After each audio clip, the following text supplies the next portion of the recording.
We're going to drain the swamp of corruption. Drain the swamp. And that's what we're doing. We are going to Washington, D.C., and we are going to drain the swamp.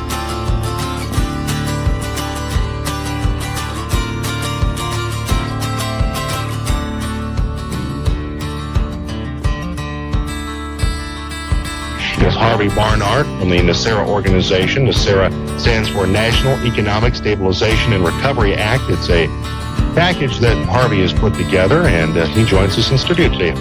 I'm a systems troubleshooter. I take a look at a system for my clients and decide what's wrong, what are the problems. And we've got some real problems in this country.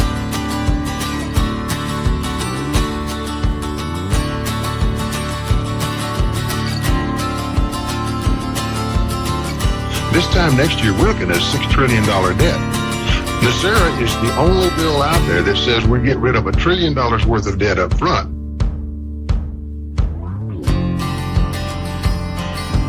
Drain the swamp. And that's what we're doing. Hi, I'm DIONESE Bernard-Gerberecht, D for short. As you may know, my father was Harvey Francis Barnard, author of the National Economic Stabilization and Recovery Act. We can clear up a misconception right there. It is stabilization.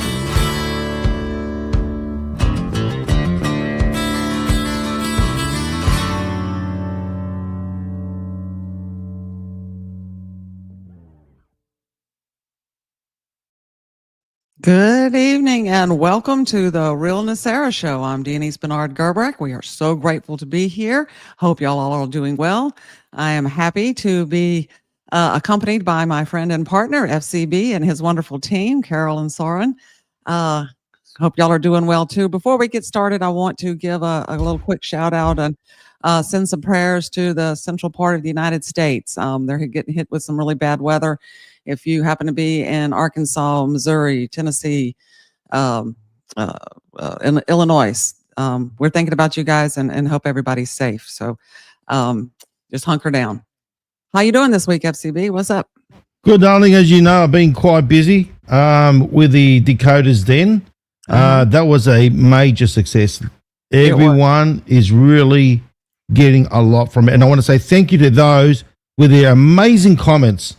You know what I mean? I know there's a lot of challenging topics that we do discuss. However, it's been done to reveal the truth. That's what it's all about. I'm about revealing the truth, and it's also about challenging people's belief systems. How else are you going to grow? Oh, right? Exactly. Yeah, exactly. And you have to really, like you said, have an open mind and be willing to take yourself in hand and look at the facts, evidence, and receipts like you bring to the table and make a good evaluation. And that's what growth is. That's exactly what it is. Exactly. The other thing is what I want to speak about, is we are all in this together. What does that mean? Meaning it's not about the left. It's not about the right. No, I made that very clear, right? I've made that very clear. President Trump talks about the party of common sense. Makes perfect sense, doesn't it? Especially, we know that we've been played from the left and the right. So, in other words, there are those entities that are going out there and they're playing us off. Rather than being united, people are biting into it, unfortunately. Yeah. You've seen that, right? Now with this thing with the No Kings business, okay? Now, remember, there are people that are the paid, shall we say, as President Trump talks about, the paid instigators, right? The ones that are paid by these slush funds, which I've exposed, right? Remember, I did that whole big thing on treachery. Right. Okay. Then you got your organics. What are the organics? We spoke about that in the pre-show. They're the Right. ones, you know what I'm talking about. They're the ones that truly believe what they're out there marching for, and they have been indoctrinated by one side or the other, and they truly believe. And then, like you said, there's a section of the paid protesters, and then I have what I think makes up a larger part of these demonstrations, and I'm talking both left and the right, are the group of people that come that are there for the party, if you know what I mean. Yes. They like to walk in the street. They want to have a good time. They want to take pictures with and get on social media, use it to their Influencers. advantage or whatever. And that makes up a large group of them too.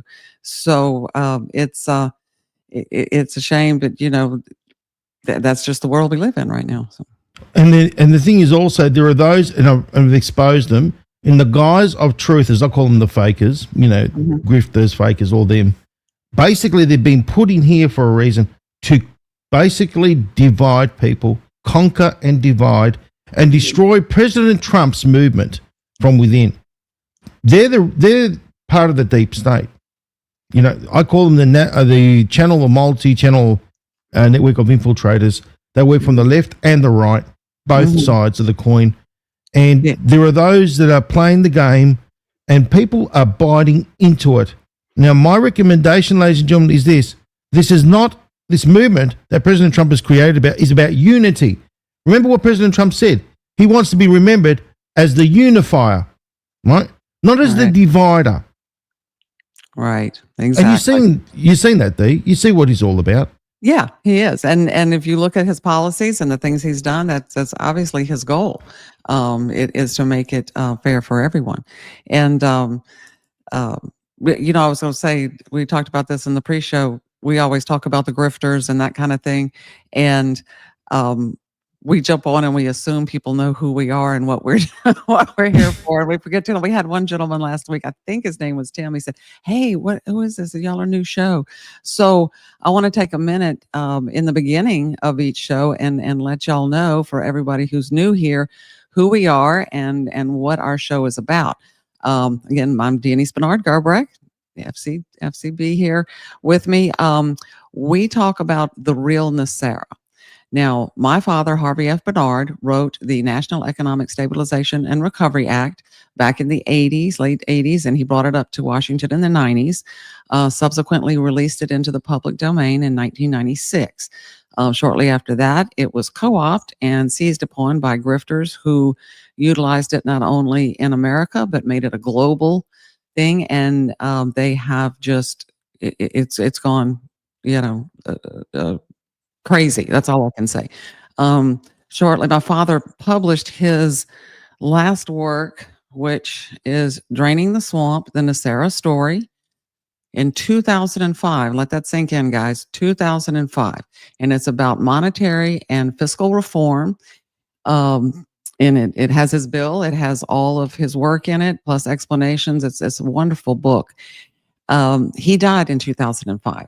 Shortly after that, my mom and I kind of just packed it all away. And it wasn't until a few years ago that I realized what was going on out there, and not only how this thing had gotten so just, I don't know, I'm lost for words. Yeah, it's becoming an abomination. There you go, an abomination, Yeah. and just made into all kinds of stuff that it's not, and how they had defamed my father. And I said, that's enough. And I was prompted by some people who knew his work and said, please, please, please make this available so we can get back to the business at hand. And so that's what we're here doing. We talk about the book, and we talk about current events and modern parallels to the book. And we are so glad that you're here. We welcome you. So I just got a quick statement from Benjamin. Okay. He's saying there's no such thing as Nesara Jasara. Now, hold on a minute.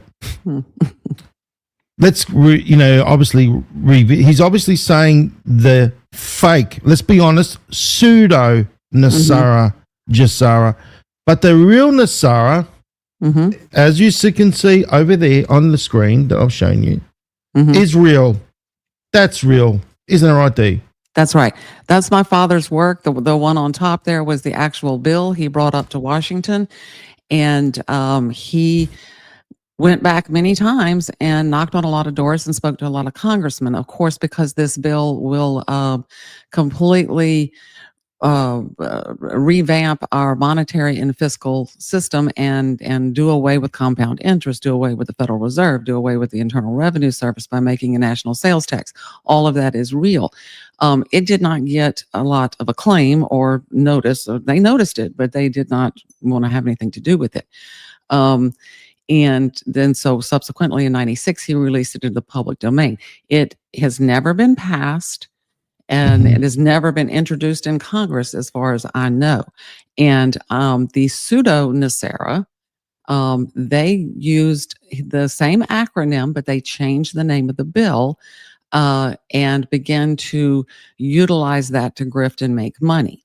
What they did was they took a few of the principles from Harvey's work, tacked on a lot of other fantasy stuff, and began to sell it. And I have never seen their version of that bill produced. They always claim they have a non-disclosure agreement, and we can't show you, or we can't tell you, but buy this and get this membership and all of this kind of foolishness. That's not the case. We don't put anything here behind a paywall. We are here just to bring the truth out and hope that people will read this bill, because it is absolutely, it will level the playing field for American workers, for everyone, you know. And I would hope that if it came to light here in the United States, that it would go global. You know, there are people that are confused. Like, obviously, they're saying, you know, the Nesara doesn't exist. Well, Nesara does. It's the real one. What people need to differentiate is what's real and what isn't. And that's what we're trying to do, is bring out the truth here. Now, Heather just made this little statement here. Good evening, friends. I got my copy. Oh, she got a copy of your book. There we go. Yay, thank you so book. much, Heather. Yes. And she got the book in time to read chapter 7 and prepare for tonight. That's great. Chapter 7 is a good chapter. Harvey tells a story. He uses, his storytelling to illustrate what it would be like if Nesara, his bill, were passed, and how that would affect a family. And we're going to get into all of that a little bit later. And so I am so happy you got your book. Thank you very much. I'm very grateful. We're very happy. And that's the thing, guys. I mean, knowledge is power. It's true, isn't it? Knowledge empowers us with the truth, and we are empowerers. We're not influencers. We empower people with the truth. And that's why I say, Dee, you've heard me say this, where you give someone a fish they eat for a day. You teach somebody to fish, they eat for a lifetime. That's right. That's right. And once you learn about this bill, and like I said, Harvey, he was a systems theorist and a systems analyst, and he overlaid those principles onto our monetary and fiscal policy in this country and said, yeah, we got some problems. And he was able to dissect it and come up with a good, sound plan for everyone. And that's fair. And he explains it very, very easily. Like I said, a lot of people say, oh, I can't, I won't understand that. It's economics. Look, I'm a lowly bookkeeper at best. If I can understand it, anybody can. He's a really good teacher. He's amazing. Well, he was amazing, honestly. He was way ahead of his time. He was. I was going to say the same thing. He was way, way ahead of his time. And like I said, we were unfortunate to lose him in 2005. He died of natural causes. I get that question a lot. No, because it was a CIA. Remember that one? Oh, it was a CIA agent. He must have been, off. No. Nothing like that. Don't start those kind of crappy rumors. Okay, because that's what people do. Right. We've had my mom on, and she's attest to that fact. So he was not a CIA agent. He did not know the Clintons or the Bushes. So none of that ever took place. And like I said, it's been really difficult. I've been at this for a couple of 3 years, and to try to enlighten people on something that is false, that has been portrayed as truth all of these years is almost insurmountable, and people stand in one camp or the other. We're just hoping that people will take the time. Look, This is real. You can put your hands on it. You can read Mhm. it. This is not pie in the sky. This is not a ditto sheet of a wish list. This is tangible and real, and you need to get yourself educated. Now, I've got a question to ask you. You know how Yeah. we've been putting out on our show, and we've been putting out requests, and we've been very polite and nice about it. Mhm. You know, putting it out there to the, you know, to these people that claim that they can prove Nesara, GERBRECT exists, their version of it. Mhm. And we've invited them over and over again. I don't know, what more can we do? Have you had a response at all, Dee? I have not. I have not had any emails or any contact from anyone else pushing the Nesara GERBRECT So, no, Dr. Scott falsehood. Young. I guess I'm trying to pick my words. Falsehood. Mhm. There no responses. So, no, Dr. Scott Young. No. No, he wouldn't respond because he's too busy counting the cash of how many book sales he makes on this fake Nesara, Right. GERBRECT, and Yeah. end times crap. Yeah. And then all the rest of them. Look, ladies and gentlemen, we've put it out there, you know, and we're being fair. Yeah. We're being fair. We're saying, listen, you're going out there and you're making all these statements. Even James Rink, if you would like to come to the table, James, Oh yeah. Anybody and bring wants to your come. movie and your facsimiles, and make sure you bring it all, not the Mhm. NDA. You can leave the NDA at home and your gag Yeah. orders. Bring the Right. real facsimiles and receipts here, and let's have a civil discussion. I'm all for it, Dee. You know Oh, me. me I'm too. all for it. Absolutely. I'm Um, for it. I see a comment here I wanted to put on the screen here. Mhm. Okay, let me see if I can do this. I'm learning how to do this, guys. So y'all bear with me. Okay, so this is from Patrick, or no, Patriot. I'm sorry, Patriot RN12. But is Trump going to adopt it? That depends on the people, right? We have to build support around this bill. I don't know if you think back. I'm dating myself here, but I'm not ashamed of that. I'm just a bill. I'm only a bill. It was a Schoolhouse Rock video, and I'm sitting here on Capitol Hill. There's a process to go through. You have to find someone to sponsor the bill. And you're talking Now- about that little music That video little- thing. yeah, that, little yeah, I Schoolhouse remember Rock. that. Yeah, I'm a Okay, bill, okay. and he's on the Capitol Hill. I remember that one. Yeah, it was funny. If you look at some of Trump's policies, certainly they mirror things in Harvey's work. Well, like I said, darling, We've discussed that Harvey- many times on the show. So Harvey's work is weaved through the tapestry. You could see it. Like, Oh, it number is. one, Mhm. let's look at what's going on. The Fed, right? Mhm. The Fed.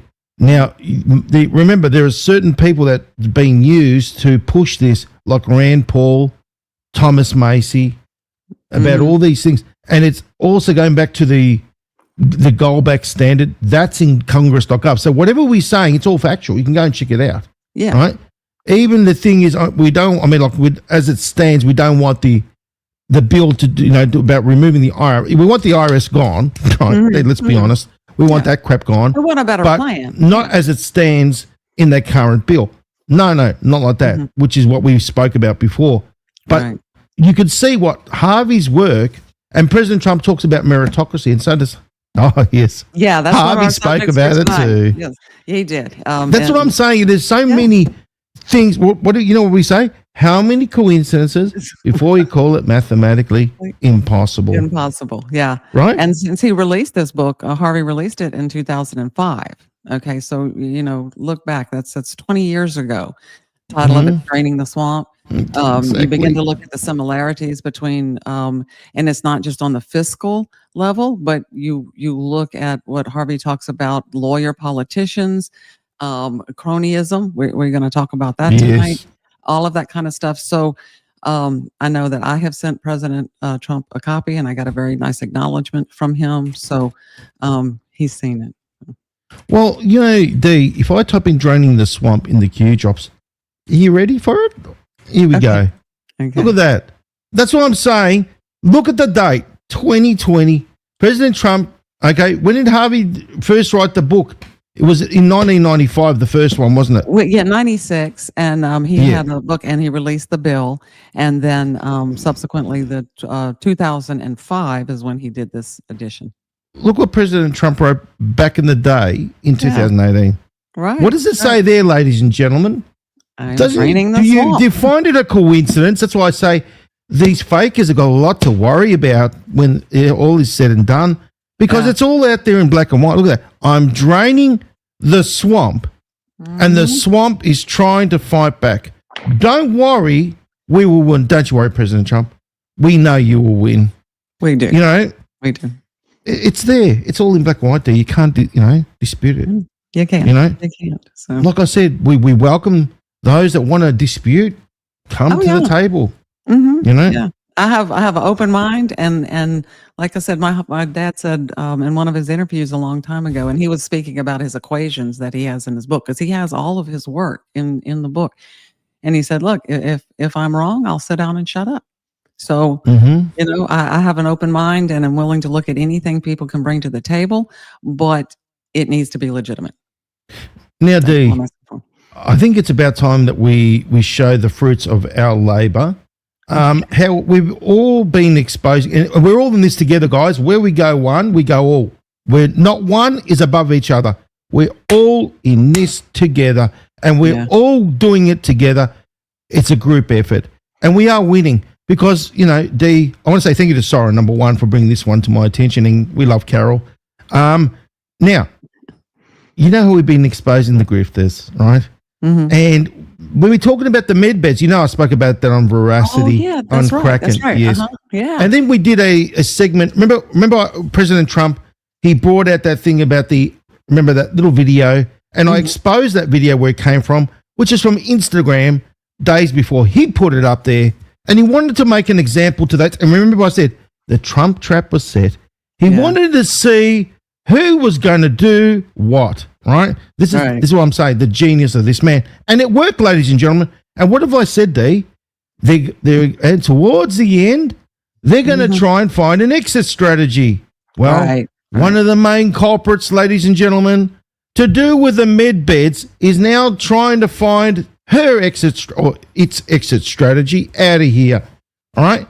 The Sky Prince. Oh, yes. This is what I'm saying, Dee. Do you see what I mean? Look, when we work together, all of us, we're all in this together, okay? And we give it, all right? They've got no chance. No. Lies do not vibrate on a high frequency. They come crumbling down just like the Sky Prince. And remember, Veracity, when I exposed that clown, right? Here we go. Sorry, Dee. It's right here. This is from the Facebook. Forwarded from Sky Prince. Everyone knows that clown. Attention, Facebook has removed my account. Therefore, I have no access to any groups, including the MedBed training group. Oh, my God. What are we going to do? You know what I mean, Dee? Yeah. What are we going to do now? Now that we don't have the bullshit from Sky Prince. Okay? But this is where it goes back to what I said about President Trump. He did it by design. And then what, do you find it a coincidence? There are none. They're all crumbling down. They're all going to fall. Exactly. Yes. What's your thoughts on that one?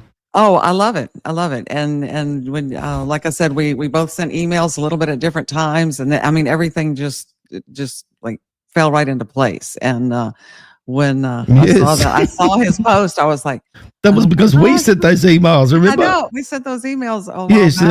Thank you, Sky Prince. You can thank us too.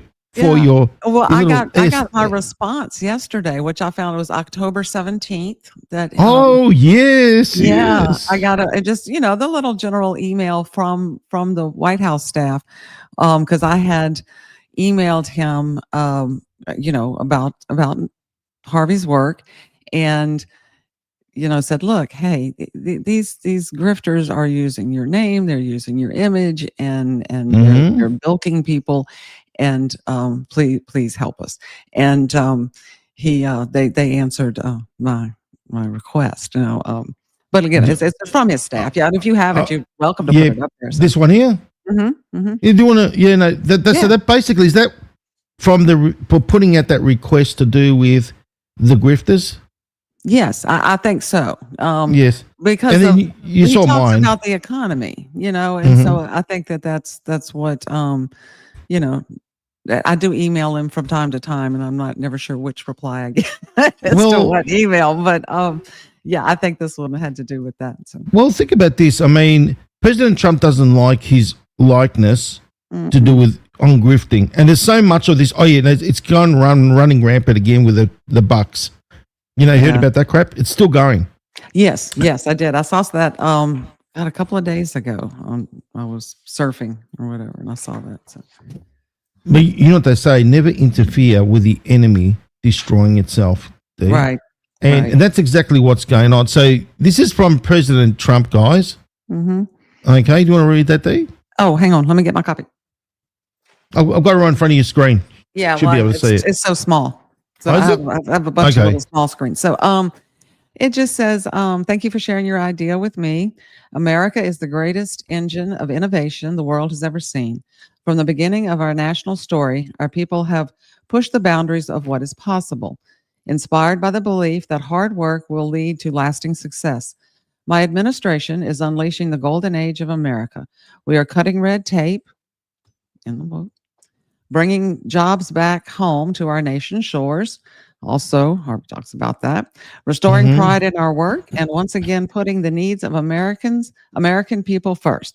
Every day, we are rescuing the American dream for citizens all across our land. Your creativity and determination reflect the spirit that makes our country great. I wish you the very best of luck as you pursue your goals to work to bring your ideas to life. There you go, guys. Awesome. Yeah. So there you go. It's from President Trump. I'm just so grateful, that acknowledge you.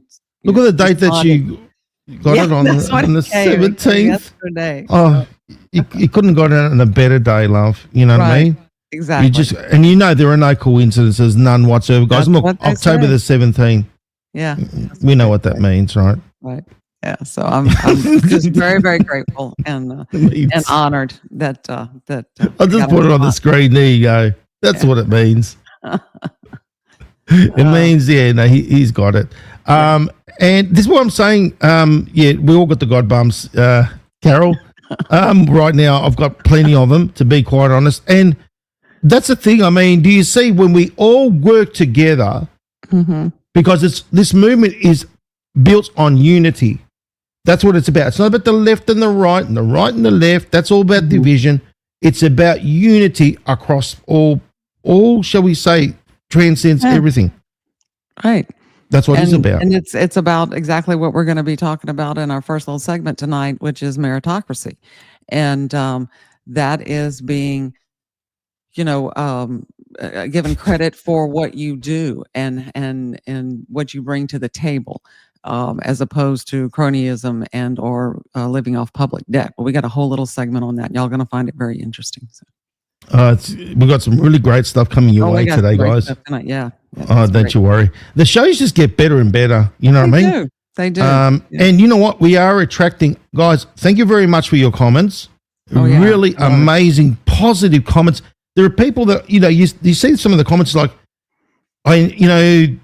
first time on watching you guys. You get that sort of that's the message you get, and it's like they've learnt a lot. They're learning. They're learning what's real. And there are people also, remember that we are reaching a diverse audience. In other words, we're on YouTube and all that, and we're all looking at different areas. It's not about left and right and left. It's about the facts, evidence, and receipts. It's about the truth, and the truth transcends everything. Yeah. Right? That's what it's all about. It does. We got a comment here. I'm gonna put it on the screen real quick. You go for it. Okay. You love your little. Now you know what you're doing. With this. I like talking. That's awesome. Talking to the people. Go for it. Okay, so if we are in the end game of this 8-year war, isn't it fair to assume that the financial cleanup is already done? Wouldn't the real Nesara have already gotten implemented but not publicly announced? This is a whole lot. If you read the bill and you read all of the parts, and Harvey has everything outlined as far as what each section is going to do. It's a real bill. Now, for something like that, if you're familiar with how bills get passed, a congressman or House representative will submit a bill.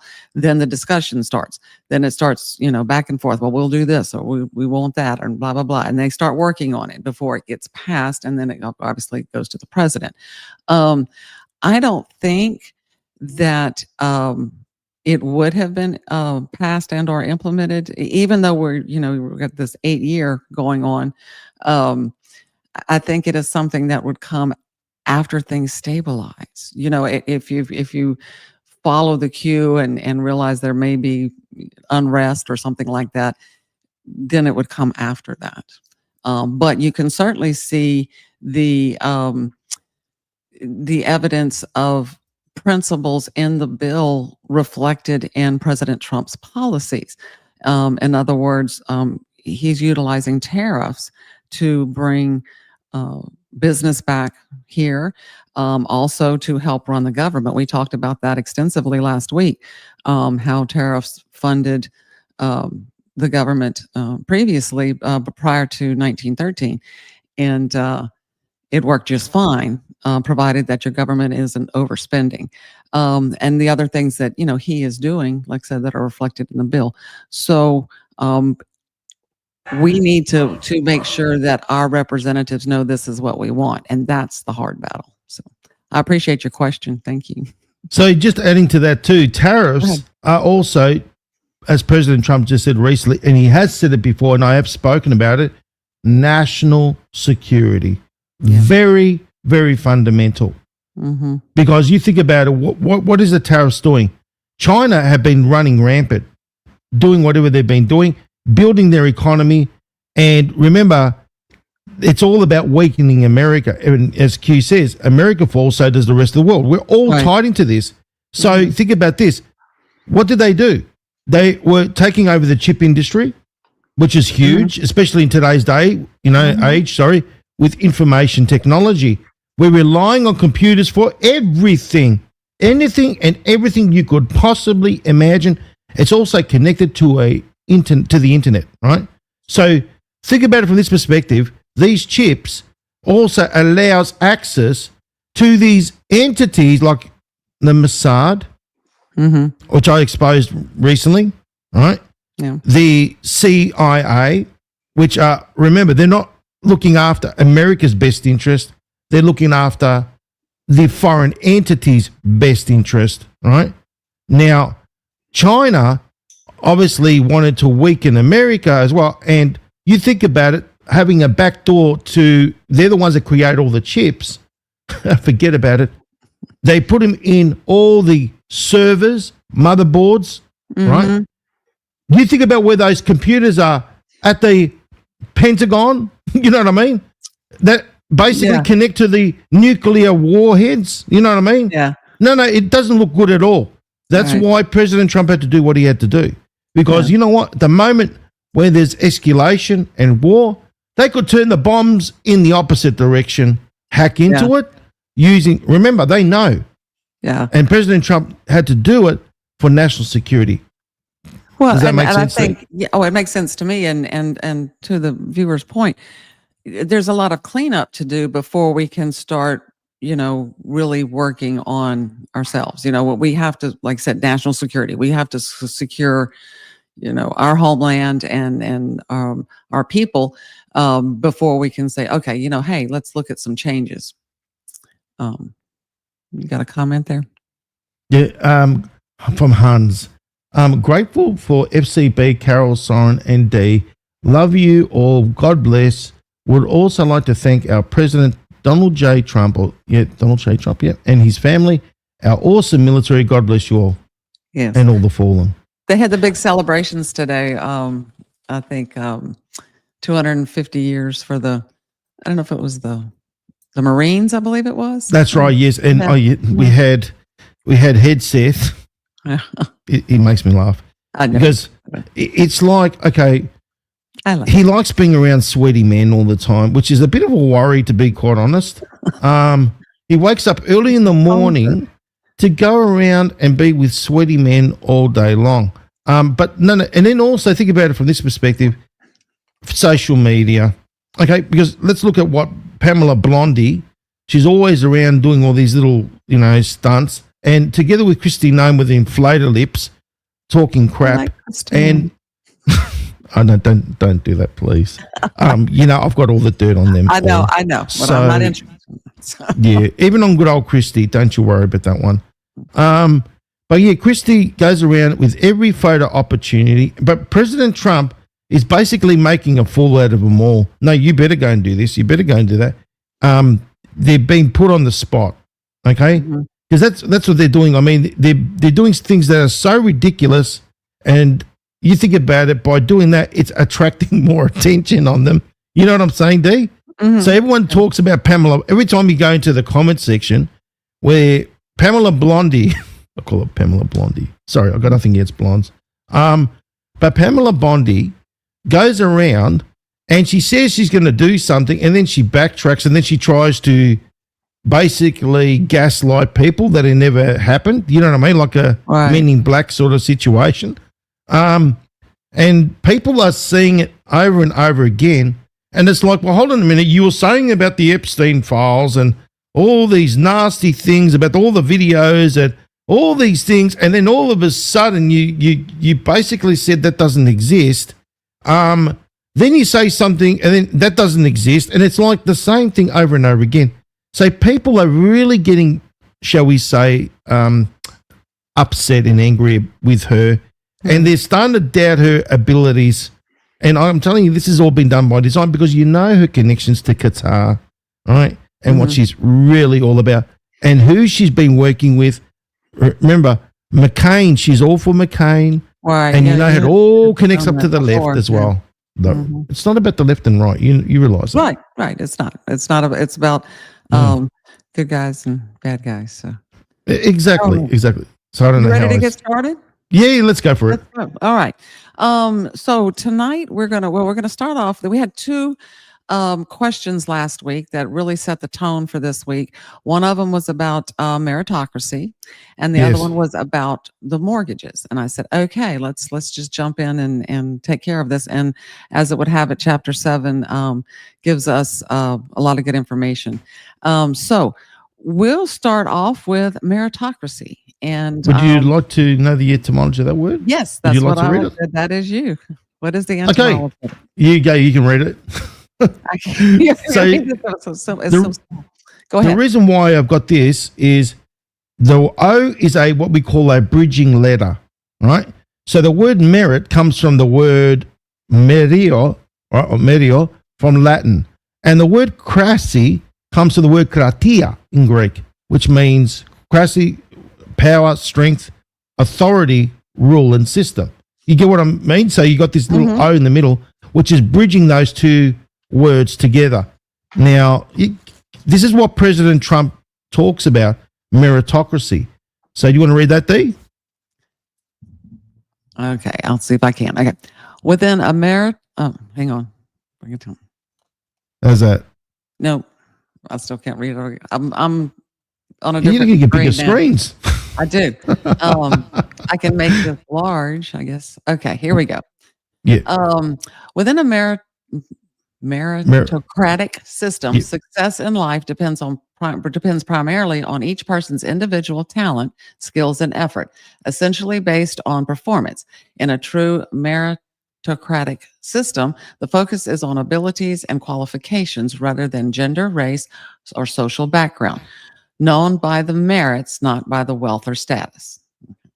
Makes sense. I'm just trying to change screens and not cut myself off. You don't have to do that. I mean, there's a little button there. Yeah, I figured it out. Yeah. Okay. So basically, the reason why I got a picture of President Trump is what he stands for, which is meritocracy. So in other words, you got aristocracy. We know what that means. So aristocrats are people that are obviously of wealth. So this is not about people of wealth or class or whatever. It's by your worth. Right. In other words, your value. So this is when we were talking about, when President Trump was talking about for example, the air traffic controllers. Remember, they play a very important role. Now, obviously, you want someone that knows what they're doing, right? They're the best at what they do, and therefore you're going by merit. You're not going by what social background they belong to, what class they belong to, what gender or race. It's based on merit, right? On merit, yeah. So that makes perfect sense to me. Exactly. Let me see if I can get this slide up. Okay. So We're going to do an You got experiment. your slide ready? I do. We're going to see if I can do this. I will remove mine, and you can go to yours. Okay. Oh, look at there. There you go. Okay. You need to blow it up. Okay. Let's see. Can I do that? Here we go. There's a little slider there. There we go. You got it now? Can you see it all? Yeah, a little bit bigger. There we go. Slide it to the. That's it right there. Okay. Training. This is training. On the job training. Meritocracy is a system in which power, opportunity, and rewards are based on individual ability, effort, and achievement rather than on wealth, privilege, or social class. In other words, people succeed because of what they do, their skill, hard work, and contribution, not because of who they know or where they come from. There you go. So it's basically mirrored in what was said there before. Yeah, exactly. So, and so that's what Harvey's, I'll read a little bit about meritocracy in relationship to Harvey's work. Okay.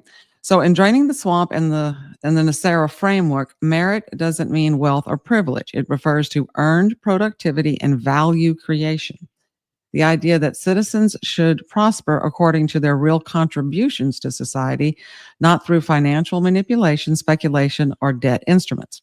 Harvey believed that the monetary system should reward honest labor, production, and innovation, not abstract paper profits.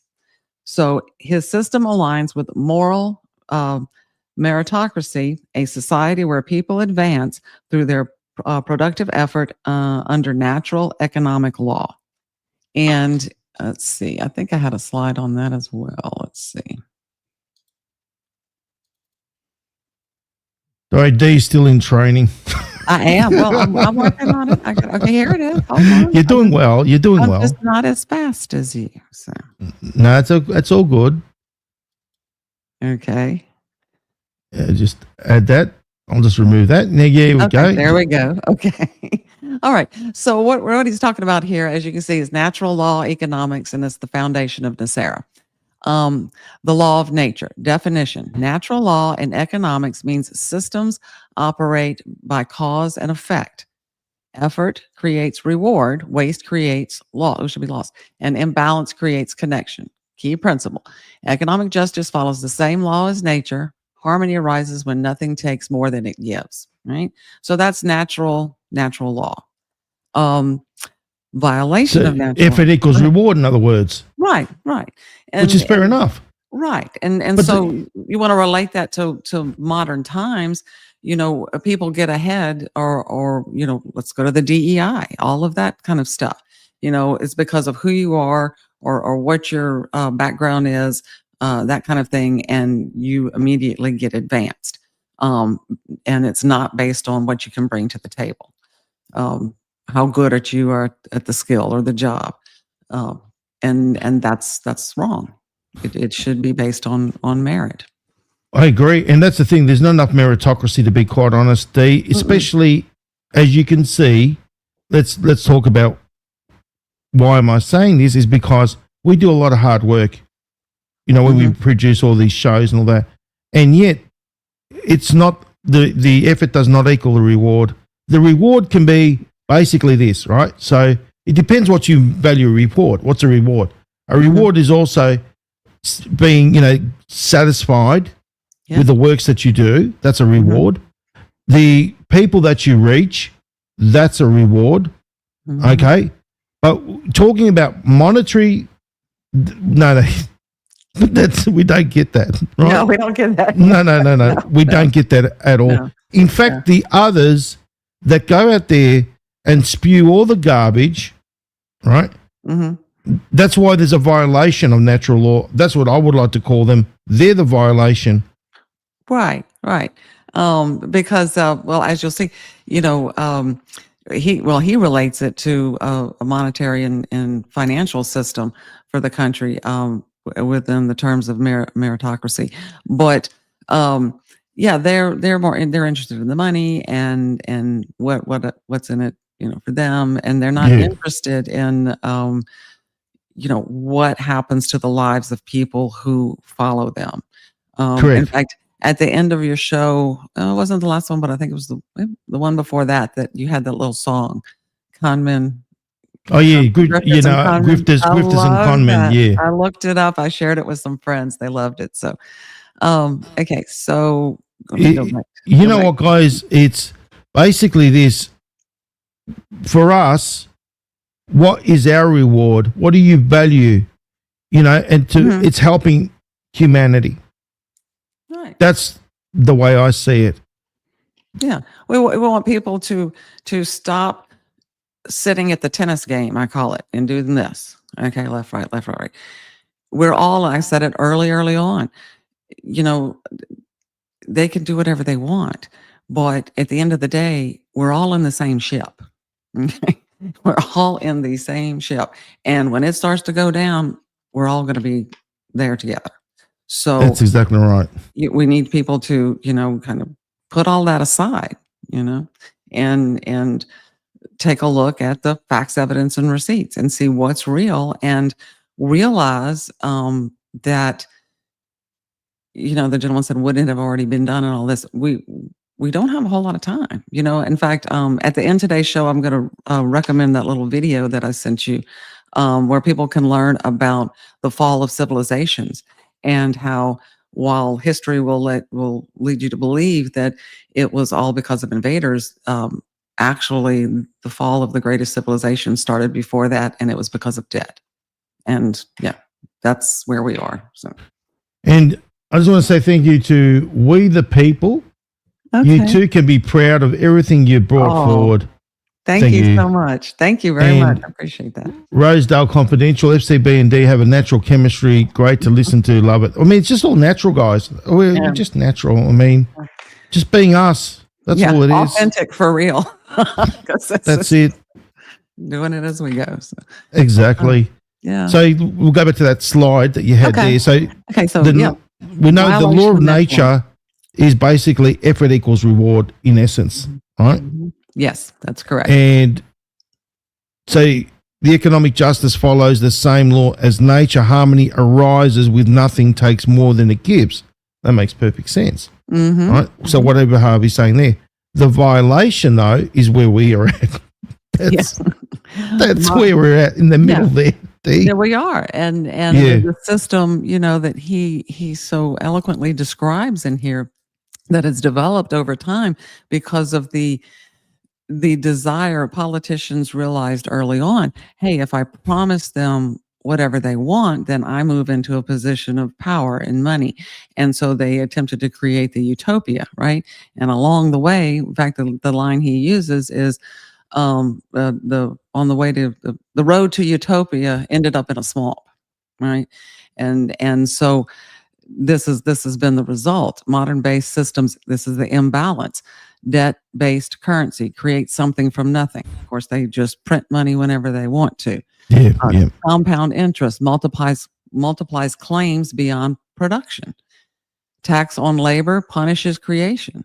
You know, your labor is taxed through your income. So why would you, you know, you see more tax evasion than ever, or people that don't participate in the system and work for cash, right? Corporate speculation, profits without values. So, and that's a violation. Would you call a violation of natural law like, okay, you know, with politicians, you mentioned something which really hit the nail on the head, that before they get elected, they go around promising the earth, right? So they'll say they'll do this, they'll do that. Once they get in, they don't do a damn thing. No. And I think it's, you know, like I said before, and not to interrupt you, but they cross the line. I always wondered, you know, so what happens to these people when they go to Washington? They cross the line and they learn about what we talked about a few chapters ago. I think it was in chapter 8, about, hey, this is the system we've created, and to get out of it, you're going to lose, you know, everything. And so the politicians say, well, I know that the right thing to do is to have a fair monetary system, but I don't want to be the bearer of that news. So I'm going to kick the can down the road and let the next people worry about it. And I'm going to sit here and make sure I get mine. And that's what happens to them. I don't know how else to Let me- explain it or, you know.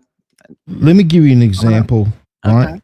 Now, politicians, what they do, they're worth a lot less than a mil, right?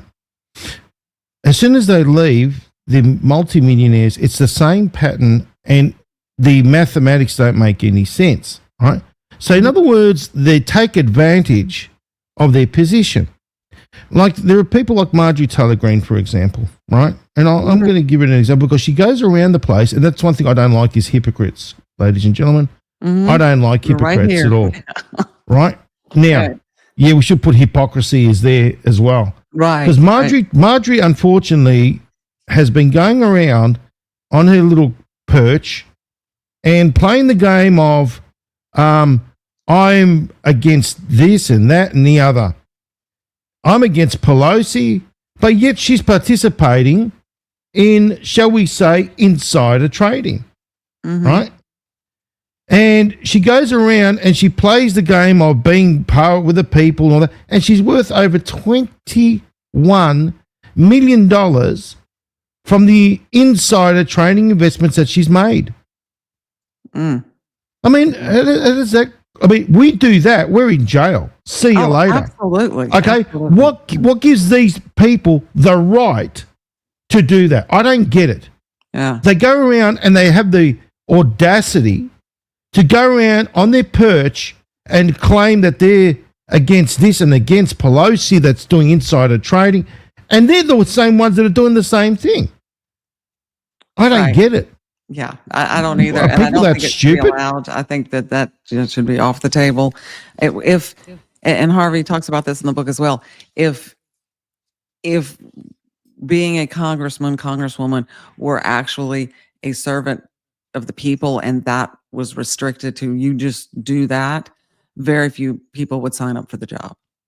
Let me show. I've got the information. You know me. I've always got the facts and some receipts You in do. hand. Go ahead. Let me. And I'm going to bring it up. Give me a couple of seconds. But Okay. what I'm going to show you guys is what hypocrisy looks like. Okay? Because she also goes around and against, Facebook, against the poisonous jab, against everything. Yet she invested in Johnson & Johnson. We know what they did. She invested in Meta. She made a killing there. She invested in the Palantir, which is the ones that got the government contract to do with defense, right? And she keeps going on and on and on. And you know what, Marjorie? Quit while you're ahead because you've been exposed to be a fraud. And I can't stand hypocrites. Honestly, I just can't stand it. Frankly, it's disgusting and disgraceful. It really is. Yeah, it is. And It it's is. not just Marjorie, there's a whole heap of them that are doing it. Right. But you know what? Hypocrites are people that sit on their perch and play the game. Yes. You know what I'm saying? Right. And like I said, they cross the line and realize, well, I can't really do anything of any significance. So I'm just going to join the crowd and roll right along. And nothing ever really gets done until an outsider like President Trump came along, and now he's weeding them out. Look at And this. and he knows who's on what side. Like, honestly, it has to come. Look at this. Oops. Let me go bring it here. Oops. I'll get used to it. Okay.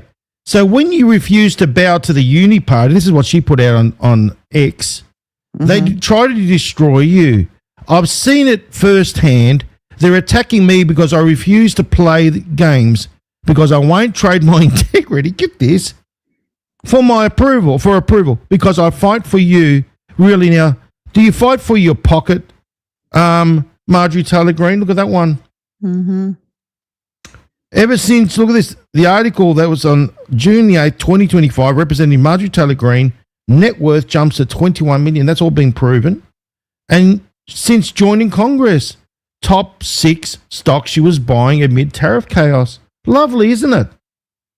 Do you see the hypocrisy, Dee? This is what Yeah, I cannot I do. stomach. That's the You know? that's news to me. So yeah, I hate to hear that. I really do. That's why I But- say it's not about the but left I'm and the not right and the right and the surprised. left. It's all bullshit. I'm Right. not surprised. But it's it's disappointing. So Look, you know what it is? What it is, yeah. It's basically this. Like I said, it's proven what I would keep saying. It's not about the left. It's not about the right. They're both in this together. Exactly. They serve the same beast. Now you think about it. Marjorie Taylor Greene, or had the from Georgia, had the Southern charm and everything going on, right? And she comes in, wins over the people, grassroots style, right? Because she's very grassroots. Yeah. Then all of a sudden, it proves exactly what you said before, D. They come into bloody Washington, D.C., and then it's like, you know what? The story of Job comes, story of Job. Yeah. God allowed Satan to test Job and see if he remained faithful to God. Now, would you say that also, we can liken that to President Trump and him seeing who's doing what? You know what I mean? Pretty much. I think he's sitting there watching who's doing what. Sure, yeah, he's watching and saying, yeah, he knows who's doing what and that kind of thing. And I imagine it's, from their standpoint, they have great high ideals, and say, yes, I want to get this done and it's done and this is for the people. But once you get there, and like I said, we talked about in chapter 8, and you come to the realization that this system is set up that you can't undo it. We are so far down the line in debt and with our currency system that in order to undo it, it's going to be a major thing. And you realize, well, there's nothing I can do. And so you join the crowd. And I think that's what happens to a lot of them. They, like I said, they have good intentions, but they can't. You see how they play people off like a bunch of fools. And Majestic Mountains saying, does she have it? No, she's not with APAC. But remember, she's insider trading. And let's talk about Thomas Macy. Now, Thomas Macy got a bashing from Trump just recently. It was funny. But remember, there are people that are there to take it for the team for a reason. Macy, number one, doesn't do inside trading. And number two, he's not with APAC either. So I have the utmost respect for Macy because Macy is not about the left and the right. You see, it's basically whatever he says is based on common sense. I've been following Macy for a while. Okay. And however, you think about what these others are doing, they're sitting there and this is what I'm saying. People don't use logic. They use, shall we say, whatever rhetoric's out there, they jump on board, So it's like this. They say that Macy's bad. They don't know why he's bad, but they're going to accept whatever's been said about him. Do you know what I mean? They heard it from several different sources at different places, and so therefore it must be true. Or it's repeated over and over and over again. We're back to Mockingbird. Repeated over and over again that it becomes fact, just like the pseudo Nesara. It has been spread and repeated over and over and over again. And so people say, oh, no, that's the real one. Wrong. Well, it's a genius move from President Trump because he's got to play the game and see who is with who. You know what I mean? And you got to remember there are those, like everyone says about Christopher Wray. Christopher Wray was a plant. Trump put him in there, right? People don't realize that they got to play a certain role. Now, Macy's been taking it for the team for a while from President Trump, but he's been doing it by design to weed out those deep staters that are so deep rooted, and they're seeing who are the ones that are really loyal, because loyalty matters to President Trump. And Macy has not said one bad thing about President Trump at all, no matter what is copped from President Trump. He's never said a bad thing. Macy's been loyal to President Trump, but President Trump has been giving it to him because he wants to see who are the ones that are going to go after Macy. It's like Macy's the bait. You know what I mean? Like for the deep state. They don't realize it. And then also, here's the bait for the ignorant and the stupid as well that follow whatever's been said in the narrative without them even doing an ounce of research on that man to see what he's all about. Yeah. And it's just like the video, the medbed video. He's going to put it and see who jumps in. Exactly. And he can sort them out. You know. I think Macy's from your parts, isn't he? Or is he from Kentucky? Hold on, where is he from? I don't think we have a Macy here. No, Macy must be from Kentucky, I think. Oh, yeah. Let's just see where he's I from. think he's from here. You know, I know who you got over there. Good old Johnson. That clown, Mike Johnson. unfortunately. Oh. Haven't you? In Louisiana? Mike Johnson? Yeah, he's from Louisiana. Yeah, he's from Louisiana. Yeah, he's definitely a deep state rat. But I think Macy, he would be in Kentucky. I think he's in Kentucky, isn't he? Yeah, he is. He's in Kentucky. Okay. Yeah. All right. Very interesting. Very good. Very good. All right. Back to let's see. I'll let you take over. I'm going to see if I can do this. You mean this thing here? Yes. Okay. No, not that one. Not I got the a new one okay. up. Okay. This one, I think. No. We'll get there, guys. All right. There we go. There Cronyism. it is. Okay. Yeah. We were just talking about cronyism. And again, we're back to the same, key traits, debt-based, we're talking in relation to our monetary and fiscal policy. Debt-based currency, money created from loans, benefits private bankers. Federal Reserve profiteering, unearned interest extracted from the public. That's really important as we get into Chapter 7, because we're going to be talking about excise tax and how it's going to go back to benefit the people. Yes. Income tax burden, it punishes productivity. We've discussed that, and the compound interest trap. Meritocracy, key trait, everything opposite of the cronyism is positive, and as demonstrated in Harvey's bill. Value-based currency, abolition of the Federal Reserve, national sales tax, and debt reform. And that's where we get to the banking part. So I appreciate the question that came last week about meritocracy, because it got me like thinking about this whole line, and I said, that's really good. We need to bring that out for people. So. Now, just a quick etymology of words. Oh, Please. Bring it there. Crony, right? Chronos, it comes from the word chronos, right? In Greek means long-lasting time. It's got to do with time. So basically, what in that relation, it's to do with old friends. So people that are in the club, if you will, right? That's what. And then you got cronyism, right? Which is, let me bring that together as well. Down on the side, we call it the good old boys club. Good old boys club. It's basically the appointment of friends. So Right. who's in the club, basically? Yeah. So those are in the club benefit. Mm-hmm. You get what I mean? So, that's like, for example, how Marjorie Taylor Greene's in the club and she knows what the inside take is. You know what I mean? That's how she's able to do what she's able to do. So, yeah. That's how they all are able to do it, and you have that kind of information. And I could understand that it's very tempting.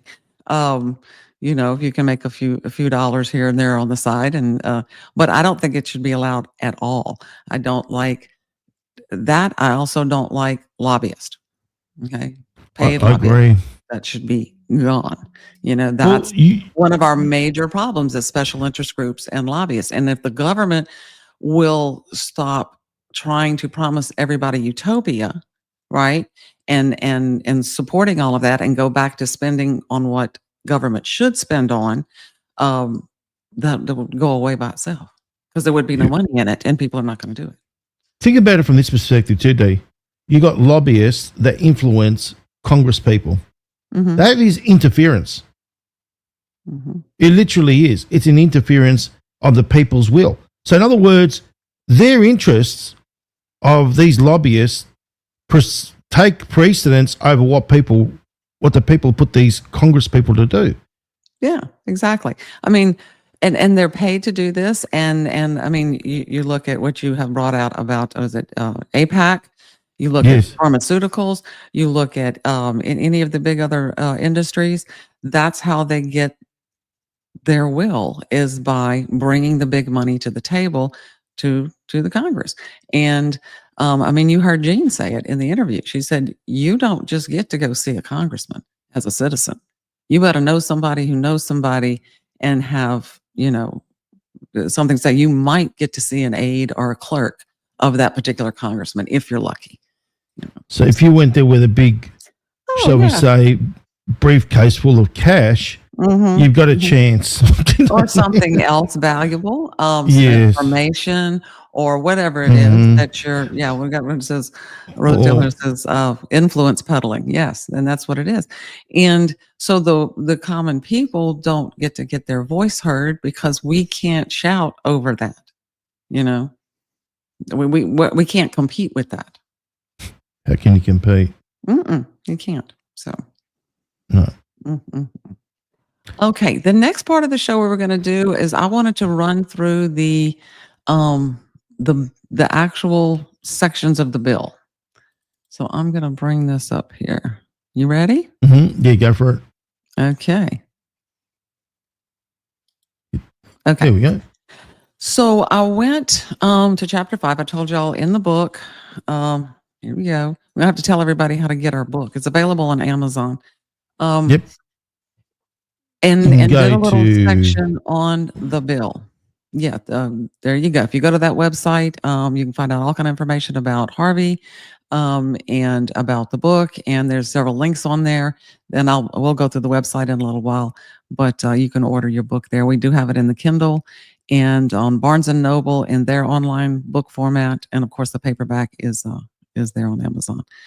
Okay, so I went to each section of the bill. This is a real bill. This is not, like I said, it's not a ditto sheet with a bunch of wishes. And I thought it was kind of important to let people know what each section means. Now, the first part 1 of the bill is monetary and currency reform.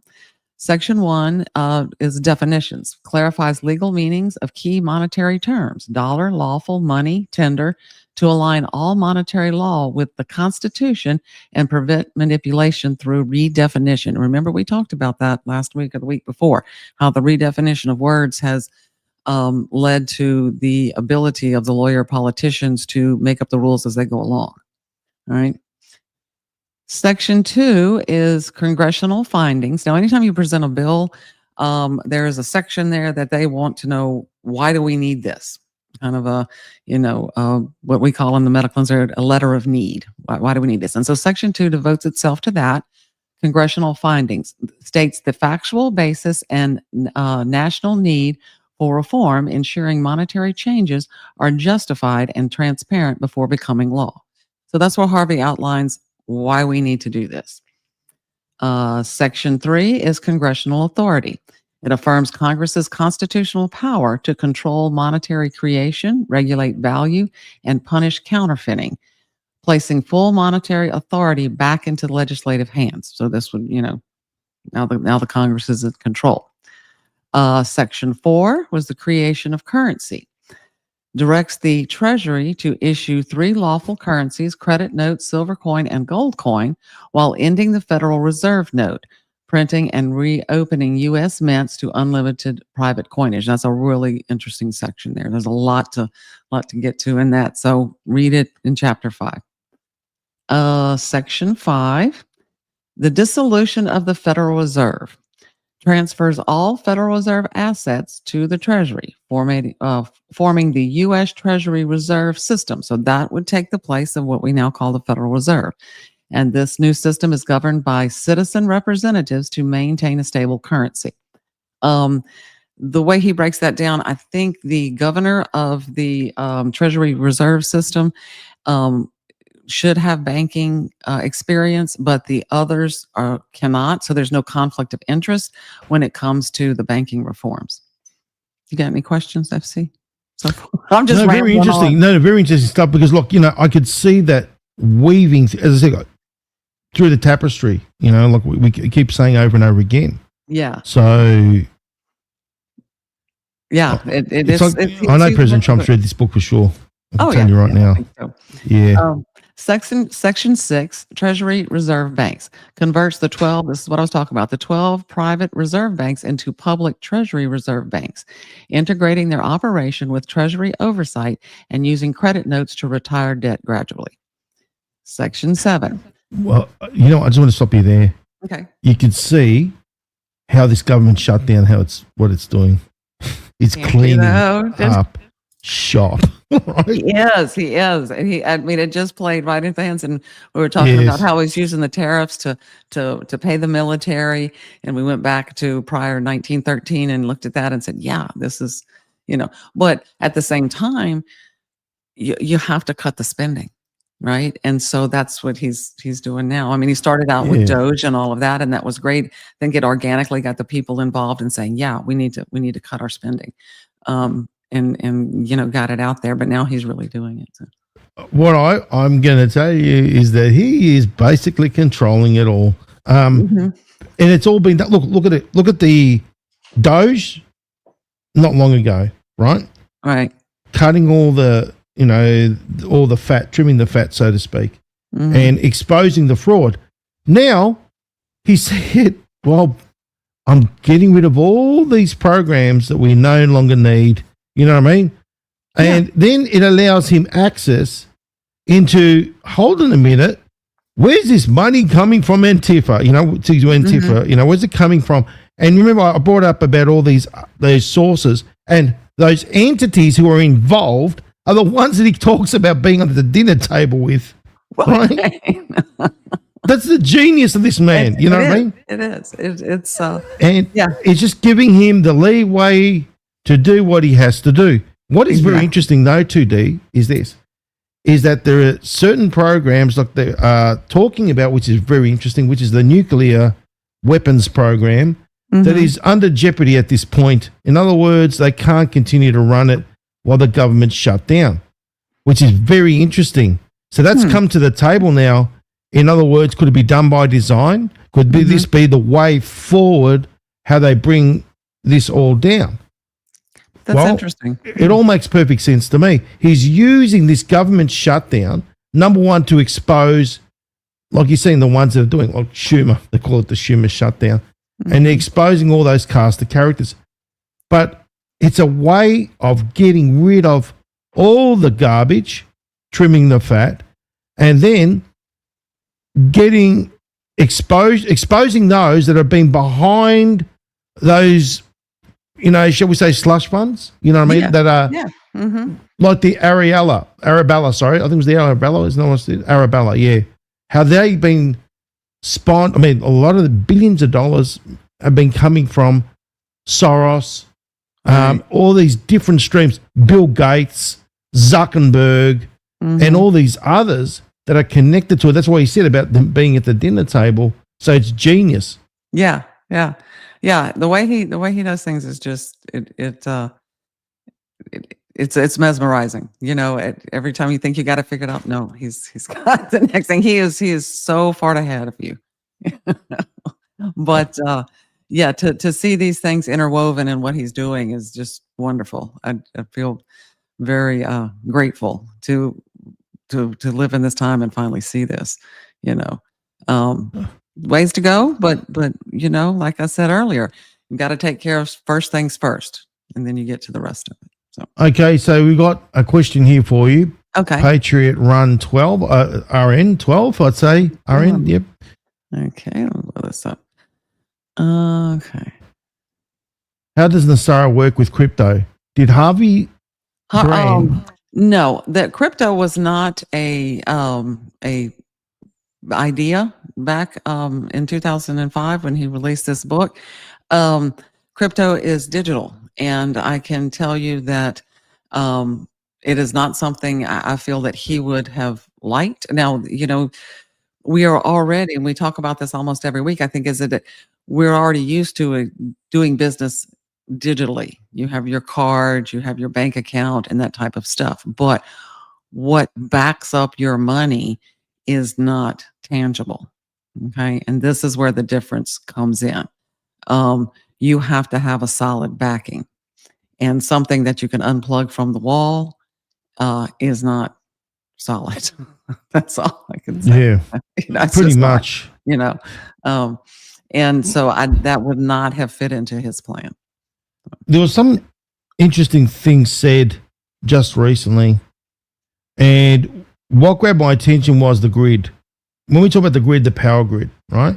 Now, all they need to do is to shoot off an EMP, and that's it. Oh, yeah. There's no waiting a week. It's gone Mhm. forever, right? Yeah. So you think about this. Where would your crypto go?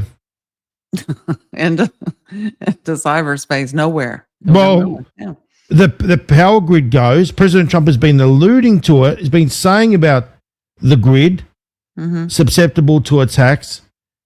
And then you've got a specialist that's telling us that, hey, all they do is shoot off an EMP and then it's game over. People think that there's just going to be a blackout, you know, like back in the old days, there was blackout and then you bring out the candles and everything comes back. There's no coming back from that thing. From that. So, yeah, it would be a long, long time. So no, it'll be no crypto gone. Your crypto will be gone. It'll be off.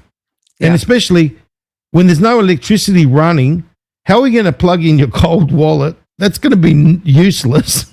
Right?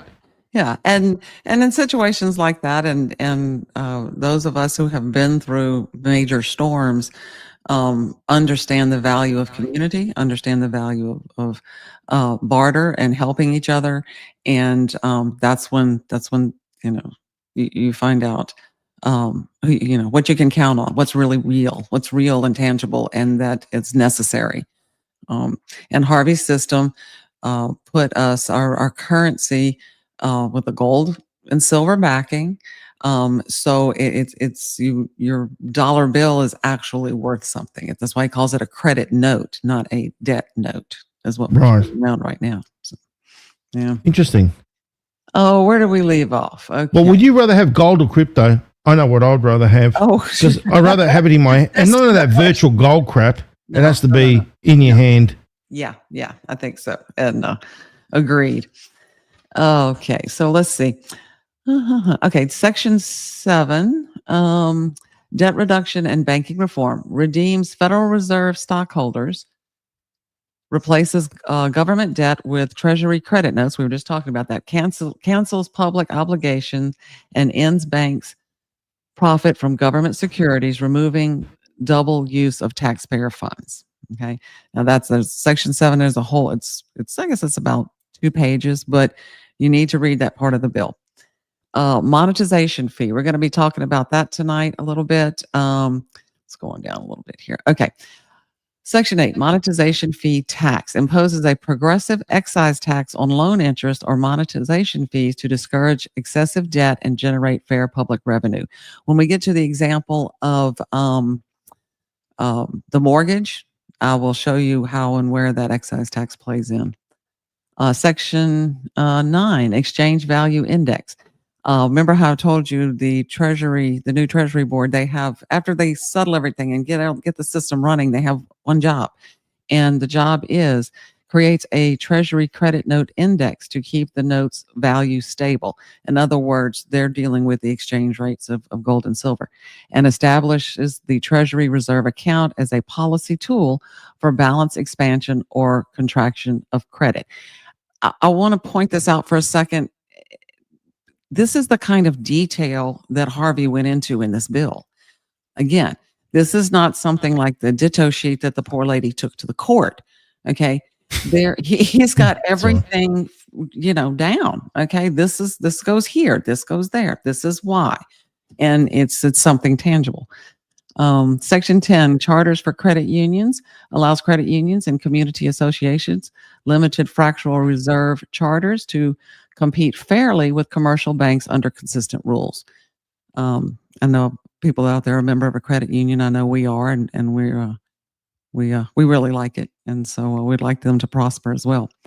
Harvey went as far as to dealing with postal money orders. Section 11 authorizes new postal money orders in each lawful currency, credit note, silver, gold, with color distinctions to simplify small transactions to ensure convertibility. He also gets into, when he talks about the banking in the bill, how accounts, you can have a gold account and a silver account. Okay, so you can put your money, when you deposit your credit notes, if it's a gold backed note, it goes in that kind of account. If it's a silver backed note, it goes into that kind of account, and the bank cannot commingle them. Okay. Section 12, Enforcement and penalties defines criminal penalties for monetary fraud or counterfeiting, rewards citizens for reporting violation, and mandates Treasury redemption in specie to preserve public trust. This is just his law enforcement rules regarding the currency itself. Is the politicians, are they above that law? Because they seem to be at this current stage. You know what I mean? Well, they've been above it for a long. Well, they changed the laws. Remember, they changed the rules, and as it went along, they changed the definitions and continued to keep changing the rules until we ended up so far in debt, and here we are. So, no, we have that's up to us to keep them from doing that. But his criminal penalties are spelled out pretty extensively. Well, because the employees have been getting away with murder lately. I don't know if you looked around the place, but it's a shocker. You know what I mean? You are the people. We're supposed to be the employers employing them. No. The employee is shafting the employer. That's what's happening. That is correct. Yeah. Okay, let's see. Section 13. No, we're still in the part that's dealing with the fiscal policy reform. Eliminates all prior monetary statute inconsistent with Nesara, consolidating reform into a single constructional framework. And this is just something that, you put at the end of a bill that says, okay, we're official and we're going to get rid of the old and we're bringing in the new. Right. Okay. Part 2 of the bill deals with the national sales tax, national sales and use tax. Okay. So use tax, that's a very interesting term. Well, yeah, it's because it's on consumption. So, in other words, okay, so we're talking about the national tax, which is on sales tax, which is on the state. So the state determines, as you can see, it's a mess at the moment, right? Mm-hmm. Every state has got its own tax rate. Yeah. Right. We've seen that. We've done that, and we've done the math. Yeah. So, in other words, what's going to happen in Harvey's bill? Does he want to do away with all that? Because you got the national sales tax, which means the whole, not the state. Right. So one national sales tax, say at 14%, and then getting rid of all the sales tax to do with the state. Yeah. He doesn't get rid of the sales tax at the state level. I don't think it's just the income tax that he's getting rid of. Okay. So the income tax, all of your deductions there, he would get rid of. The problem is that remember we discussed this. You can have the national sales tax, and then remember, then you got the state. Because the national means the whole, right? Meaning the whole of America, the US. Mm-hmm. Then you got the state that have got their own sales tax going on, right? Is that what you call it, sales tax? Yes, we call it sales tax. State sales tax, yeah. So then you're basically adding 14% and the sales tax at the same time. That's why we don't want that bill, that one we discussed before. Remember the one? Well, yeah, the reason we did that was a part of the reason, but the main reason to not get HR 25 is because of the way they treat the exemptions. If you look at the tax bill that Harvey proposes, there are many things that are exempt from taxation, and that's where it really helps the lower income people. In addition to the fiscal policy helping you with your mortgage and other secured loans, then the sales tax portion of it, or the national sales tax, there are things that are eliminated, like food, medicine, medical services. There's raw materials that are exempt from sales tax for corporations that would, are producing things, and there's no corporate tax, no, well, I think President Trump's already done no tax on Social Security, but there's no capital gains tax. That's what I'm thinking of. So there's a lot of incentives in this tax bill that boost the economy. What I want to say is this. I mean, look, you're seeing the system's rorted, right? Mm-hmm. So every state has got it's like a lucky dip. Wherever state you go to, it's best to go to a state where you're paying low tax, right? That's where you got to go to. That's why you see people moving around the United States. And if you'll notice, a lot of the cities that are, shall we say, run by the radical left, and I hate to pigeonhole, but Yes. that's the philosophy that they operate under. People, can't get out of there fast enough because they're paying just this high rate of taxation, and all of their money is being given away in services that they're not getting. They're the ones going to work and producing. Their income is taxed, not to mention their property taxes. Now, he doesn't deal with property taxes in this, but the tax reform itself, I mean, you think about it, and it'll show in the chapter 7 when we put the real example together that how much, like I said, is going to go back to your paycheck. You will have no taxes taken out of your paycheck, and the national sales tax plus excise tax on secured loans, which is very minimal. I don't want people to freak out about that. Okay, goes I've got something to say about this. To supply our needs and pay the government. Now, you look at it from this, right? Stimulating the economy, very important, right? How would you stimulate the economy if you've got higher taxes in some states and lower in the other? It doesn't make a world of sense at all, does it? That's why I truly believe a flat rate is enough for a government. Yes. And realistically speaking, we shouldn't even call them a government. We don't want anyone steering our minds anymore, okay? Yep. They should be representing the people. That's it. Represent us, okay? And they should be the employees. Like we said, you are the employees. You do the will of the people, and you don't go against the will of the people. Otherwise, and don't have these 4-year terms to do as much damage as you can. No. Back in the old days of democracy, well, the word demos is Greek as well. Demos means people. Krasia is the rule of the people, the will of the people. That's what it was all about. Now, they didn't have 4 years. You did something against the will of the people. You were out of there. Do you know what I mean? Quickly, you were out of there. Quickly, yeah, there was no mucking around. Okay, right. Now 4 years is a lot of time to go, and then they kick the can up the road. They got 4 years to keep kicking this can up the road. So they've done the damage for and then they're going to kick the damage up and pass it on. So it's like someone goes into a room, destroys, makes a mess, and then expects the other one to go and clean it for him. You know what I mean? It doesn't make any logical sense, does it? Yeah, and that's been that's been the case for as long as I can remember. So. And that needs to change. So what I truly believe is that number one, we need to stimulate the economy. How do you do that? If you're going to be charging taxes, forget about it. People are going to say, "Bugger it! I'm not going to buy this." You know what I mean? It's not going to help anybody.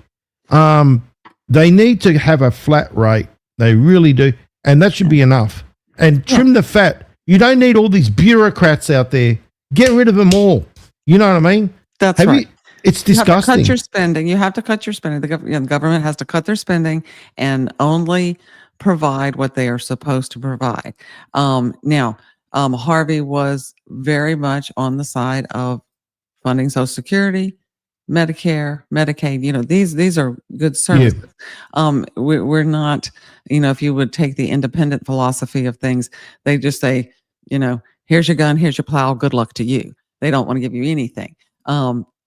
If anything, he was very compassionate toward lower income people, and especially people on fixed income and Social Security and that kind of stuff. So all that will still be provided, but that's not going anywhere. The flat rate tax is based on consumption. This helps people be productive. In other words, I can go to work and I get my full pay, and I decide what I want and what I don't want, and I pay my tax when I go to the cash register. Okay. Right. Okay. I've seen several questions here about property tax. That's an individual, almost, we call them parish here, but I guess it's counties for most states. That's a fight we have to fight on our own. That's a local fight. Well, we call them here councils. And councils. So you think about this, that's another rort. So they've been rorting us left, right, and center. Now, your property taxes, we call them council rates, right? Okay. So in other words, we pay. So I want everybody to get it because we call different. It's the same thing. Same thing, just different. Yeah. Okay. So you think about this. They've been rorting us left, right, and center, and it's enough's enough. And I know Harvey wanted to put an end to all this. Oh yeah. That's Yeah, that's yeah. that's what I like. Yeah. I know that he wanted to get rid of all that garbage. Would you agree, Dee? Oh yeah, I agree. And what you have to realize, he wasn't just putting a patch on things. He started from the whole system, and he said, okay, you have all of these parts have to work together seamlessly. So you can't, and like I said, our government for years and years has just been, okay, well, we're going to fix this little problem. We're going to fix this little problem. Oh, but we're going to give you that while we're doing this. And you get to a point where you have to, like I said, a patch here, a patch here, a patch there. Eventually you have to change the whole tire. That changes the whole tire. And when you see how the system comes together, it is beneficial for everyone, companies, labor force, and people who actually need some assistance. So it's a win-win for everybody. The tax, of course, the same thing with the bill. You have to establish your definitions, and he does that in section 1. He does his reason, of course, section 2. Hey, this is why we need this bill. Section 3, he abolishes the income tax, repeals all federal income tax immediately upon enactment. Any unpaid liabilities dissolve, ending the IRS's authority to tax personal earnings. So basically, they don't take that money out of your check anymore. Yeah. Now he reorganizes the tax service, transforms the IRS, so what is now the IRS office would become the National Sales Tax Office to administrate new sales tax and use tax through streamlined state-based districts with minimal bureaucracy. Basically what he's doing, as you were saying, the states are already collecting tax, right? So we already have all of this manpower and all of these people out there. So we're going to utilize that system already in place, and that's how we collect our national sales tax. Then he establishes the national sales tax in section 5, imposes a uniform 14% retail sales and use tax, replacing all income tax revenue with exemptions for essentials. Here we go. Food, rent, insurance, medical care, to make it progressive and transparent. So there again, if you're someone on a fixed income, if you are a Social Security recipient, something like that, mostly what you're consuming are your basic necessities: food, rent, medical care. These things are not taxed. Okay, so there you go. You've just saved all that money. Let's see, section 6, collection and remittance, makes sellers responsible for collecting and remitting tax and buyers liable for paying it. Includes receipts, exemptions, credits for charitable donations, and strict deadlines with modest incentives for compliance. Again, that's utilizing that already existing system that collects state tax, and using that same spiderweb network there to collect the national sales tax. And remember, Gene talked about the charitable donations. He has a provision in there for charitable donations, because right now there's a tax advantage for people who donate to certain organizations, and there's also a tax advantage for the charity itself, in that fact that they don't have to pay taxes on their income. That's the other thing I want to talk to you about. All right, now there are foundations in the guise of helping children that they're really not. You know what I mean? Yeah. If you know what I mean, and how they've been able to get away with it. Number one, okay, is they're tax free, so they're above the law, right? It's a slush fund. Yeah. So these cancer foundations, all these foundations, these places so they rely on people's goodness, right? So people donate, and they don't want a cure for cancer. Let's just be honest. They want to keep the money, rolling in, the cash cow keep going. So they're saying, I'll just give you an example, right? How these people work, or these organizations, and it just keeps going on and on and on. And then the money from the taxpayer, they allocate money to these foundations, and it's like, oh no, we're doing it to benefit mankind. And what I say to people is, use your discernment. That's the crux of what I'm trying to say. Right. Use your discernment, because what they do is they use your goodness against you. That's what they do. Right.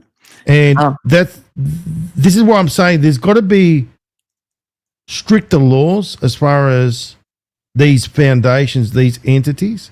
Mhm. Do you know what I mean? Yeah, there needs to be some stricter laws, but I want to say, it's discernment and it's a buyer beware world, especially when you're Yeah. on the internet. Okay, do your homework. I am a big supporter of animal organizations.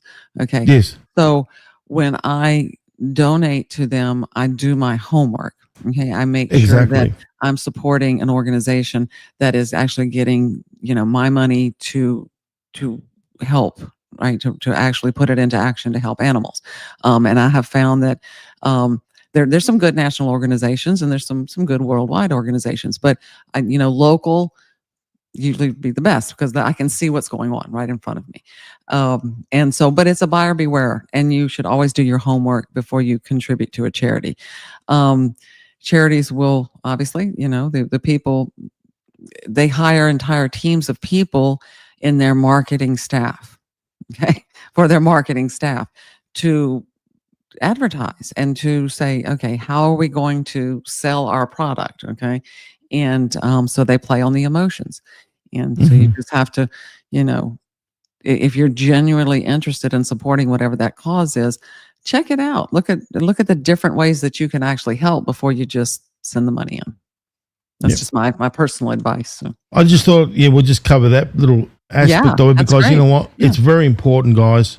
It is. It really is. It is, especially, and your money is valuable. You worked for it, and you need to make sure that if you're going to be generous enough to give it, that it's going to the right place. Mara is saying thank to you, Thank you very much. I appreciate it. the Avon Flower as well. Yeah. Great. Thank you, Avon, guys. Avon, that's as we say Avon.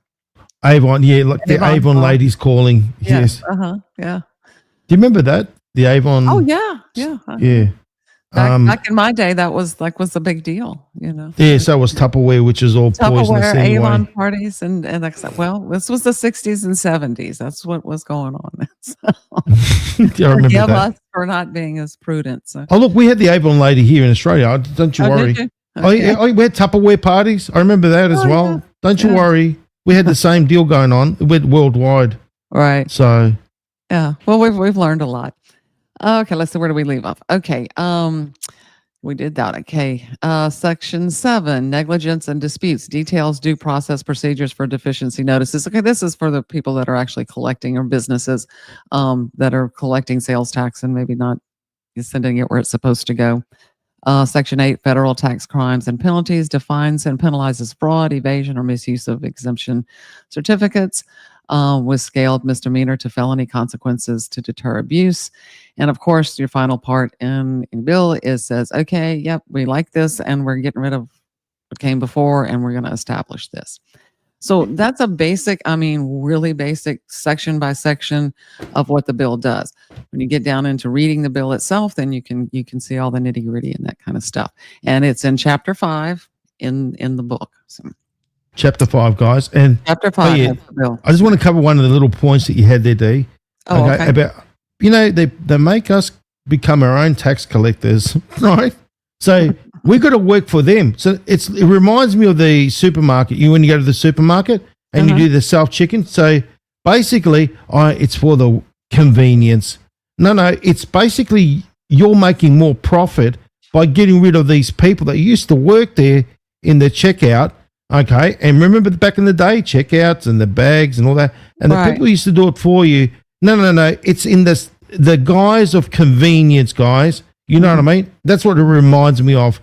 Everything is in the guise of something, just like that. We're doing the work for the taxation office. You know what I mean? For the IRS. Yeah, we're compiling it all, filling out the forms. Remember, I think one of the early episodes we figured out that, we forgot. Harvey pointed out in the book that the rules and regulations of the IRS are so vast. That picture of all those Makes books me sitting laugh. up there.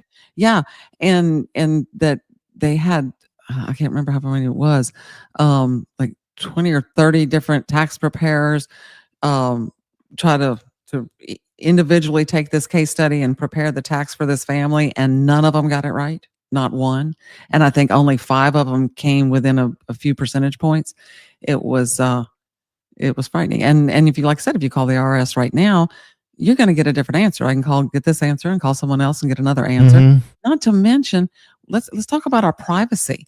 Let's talk about weaponization. The IRS has been weaponized, can and has been. We've seen that, in real time. And your privacy. The IRS has all of this information, right? They know how many kids you have, what schools they go to, how much you spend on your work. If you take deductions, how much you spend on your work gear, et cetera, et cetera, et cetera. That goes away. They don't need to know anything about you. You go to the register, you pay your tax, and keep your receipt or don't keep your receipt. It doesn't matter. It's entirely up to you. Do you want to know what the word irony means? All right. So for example, you're an employer and you've got employees, right? So people working for you.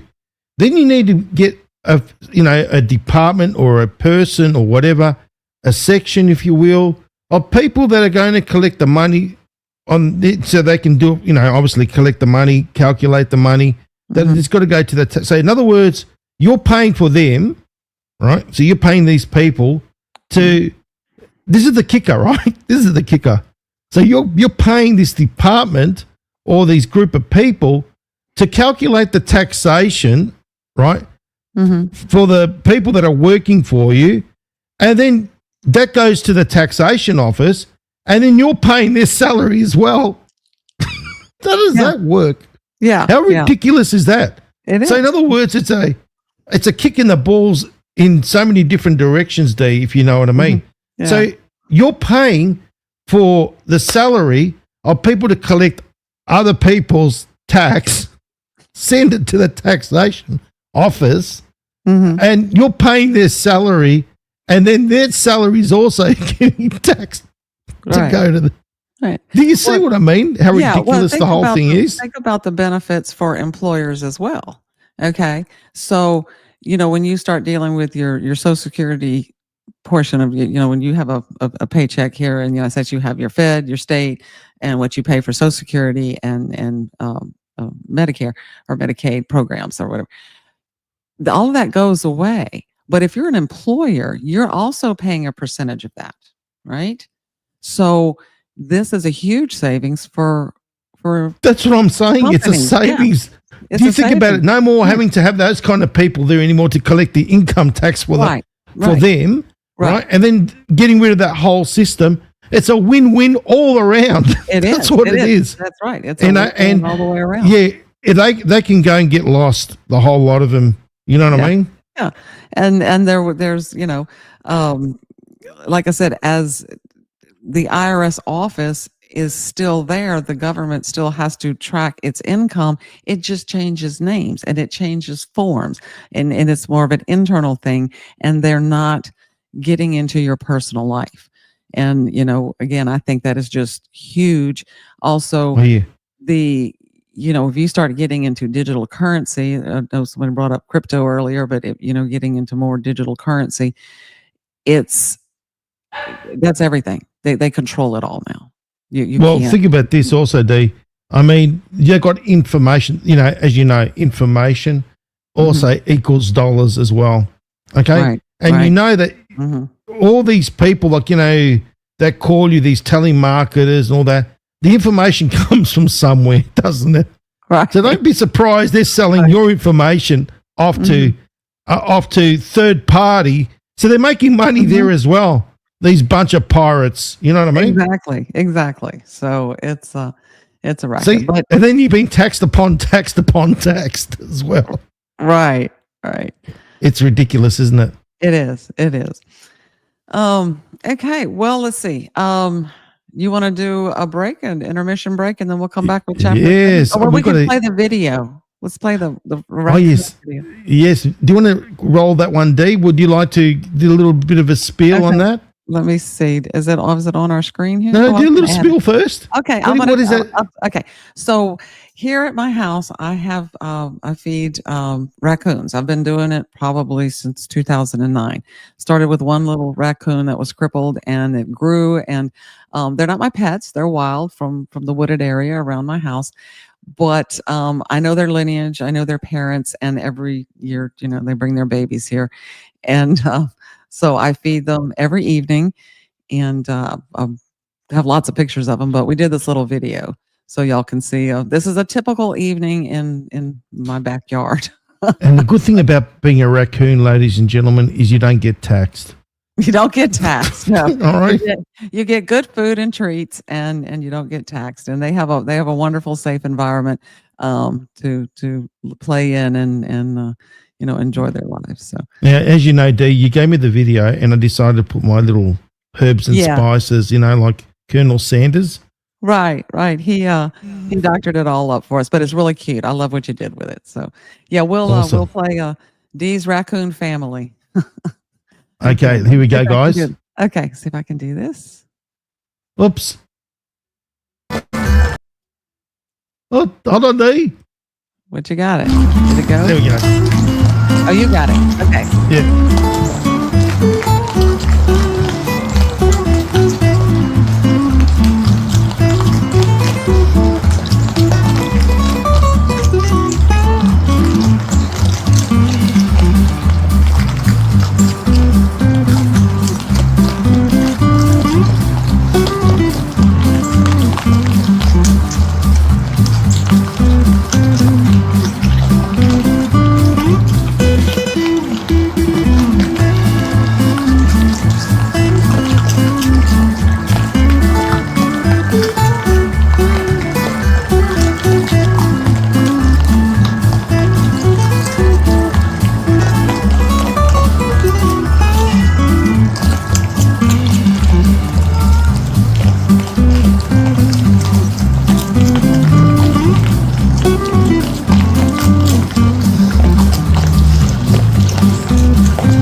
Okay.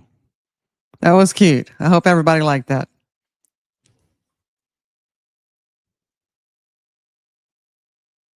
Are you there? I am. Okay, there you are. Yeah, I had a little bit of an accident. What happened? I jumped in the chair, and then my coffee went all over the computer. Oh no. Uh-oh. But it's still going. It's still Okay. living. Yeah, no, it's still going. Thank God for that. I built it well. I built my own computers, by the way. Oh, did you? Yeah. My husband does that. He assembles his own. So But how cool was that? I mean, I love that little raccoon family, and I want the one. When I come there, I'm going to name one the Hamburglar. okay. Yeah, I'll pick him. I won't be one of your favorite ones. Don't worry, I'll pick Oh, one that's that okay. you. They're all my favorites. They're all my Okay, favorites. So, yeah. okay. We'll pick one. We'll call him Hamburglar because he looks like one. Okay. Yeah, I think that was probably Nolan you were talking about. He was. Okay. Like Yeah, I can't wait to meet Nolan. Yeah, they get shy of the camera, and Nolan is really little, and he was born early in the season, but he's just stayed small, and he's a real character. He will run straight up to me from across the yard. He knows who I am, and he wants his cookie, so he comes straight. So, And they're going to be our little mascots, Steve. You realise that on the Okay. little Nesara show. So they're our official mascots. Okay, the raccoons. Yes, they will be, and I'll try to have pictures of them as frequently as I can. So, And I but, learned how to spell it correctly with a double C. Normally people spell it with one C. No, yeah. it's double C. It's double C. It is a double C. So, let me see where I want to start here. Okay. Awesome. Rightio. So we were talking about taxes, something that we don't like. No, but you have to have some kind of revenue to operate, but it needs to be fair, right? And again, back to we need to be clear about what we want to spend our money on. Okay, and like Doge bought out all of this foolishness that we were funding, and it goes on and on and on. The primary function of the government is to protect us and give us an opportunity to pursue our own goals and our own happiness. That's their job. It is not, to put a chicken in every pot, and I'm sorry to say, it is not to provide health care. Okay, that is not part of the government's job. The government's job is to create a country where you have a fair shot and that you can produce, and then also to be able to take care of those who legitimately cannot. You know what? Let me talk about healthcare. Number one, the government have been shafting us through Big Pharma, right? So realistically speaking, they should be bloody paying for our healthcare since they've been too busy screwing, and they made billions, trillions of dollars off us in screwing us over. You know what I mean? Yeah, right. So in other words, there's got to be, you know what? I know Harvey didn't speak about this, but there's got to be some sort of reparations in that sense, because they have been screwing people over. And it's like this. Okay, now that we've been caught, we'll play nice now. No, there's got to be justice. That's what I truly believe. Yeah. And I guess that'll all be taken care of. Like I said, they have caused a great deal of damage, but it was all baked into the system. And so as more people become aware and are conscious of what they're eating, what they're using, what chemicals are in their household, it's everything. And you have to become educated on those items just as you would anything else, and decide what is and is not safe for your family. Yeah, I agree. The government's job is not to rob us blind.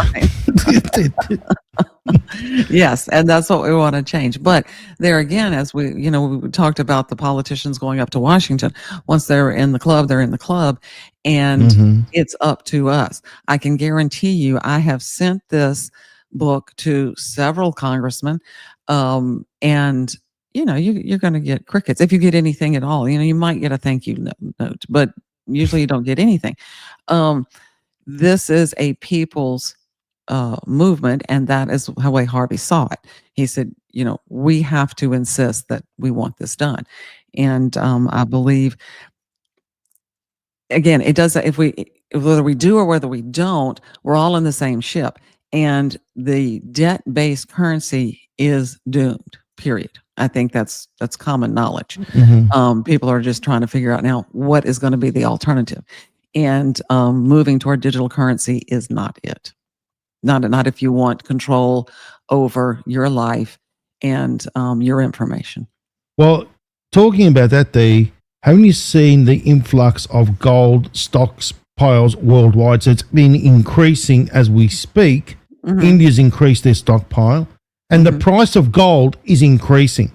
Yeah, it is. Like silver as well. So this is obviously getting ready for something. You could say it is getting ready for something. And the $37 trillion, remember that little piece of paper? We talk about that all the time. Yeah. Yes. I can't wait for that to happen. I'm looking forward to that too. I really am. I'll get this little piece of paper and write it here. Right. And it's gone. That's the way it works. I really am. Exactly. No, exactly. We know what that means. But you know what I like about President Trump? Just a real quick one. President Trump, just the other day, did you hear him say the F-bomb? He's a... Oh, you didn't hear it? I didn't hear that. Oh, you're in for a treat, aren't you then? No, he just he. I got to play it. You're going to laugh, D. Okay. Really. This is what I'm saying. Why does President Trump connect with real people? Because he's a real person, and he speaks like a real person. And these people, they sit there. You know what? I don't like hypocrites, right? So in other words, if you drop an F-bomb, next thing you know, you'll get comments. Oh, you said this, and you're a rude person, FCB, and blah blah blah. But then the same people, the moment that President Trump says it, they're clapping and laughing. Do you know what I mean? There's a lot of hypocrisy with people. Yeah, unfortunately. But President Trump dropped the F-bomb like you wouldn't believe. And it was like, I was like, yeah. Someone says I heard him. Go for it, mate. Knock it out of the park. You know what I mean? Have a listen to this, guys. This was just recently when he got together and Zelensky happened to be there. Oh, really? Okay. Oh, yeah. No, this is towards the end of his presser with Zelensky. And he said, he dropped the F-bomb. And then he said, thank you very much, everybody. Like, get the hell out. That's what he said, D. You're going to laugh. No. Oh, no, I haven't seen that. Get ready for it. I'm gonna mute us, otherwise it's gonna echo. All right. Okay.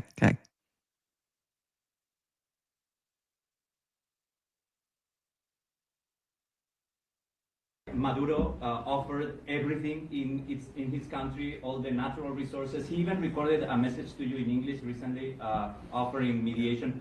What should we do in order to stop that? He has offered everything. He's offered everything. You're right. You know why? Because he doesn't want to fuck around with the United States. Thank you, everybody. Thank you. Maduro offered everything. Oh, he's amazing, isn't he? It just says bam. And he said, thank you very much, everybody. You can all piss off now.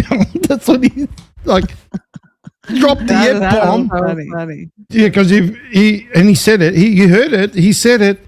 No. That was no AI business. That's directly from the White House. Right? Directly from Rapid Response 47, which is his, right? Yeah. He dropped the F-bomb. Now, what are these people that complain to me about me saying an F-bomb? Why are they going to send the complaints to President Trump? If you hate the F-bomb so much, go and complain to him. You know what I mean? Right.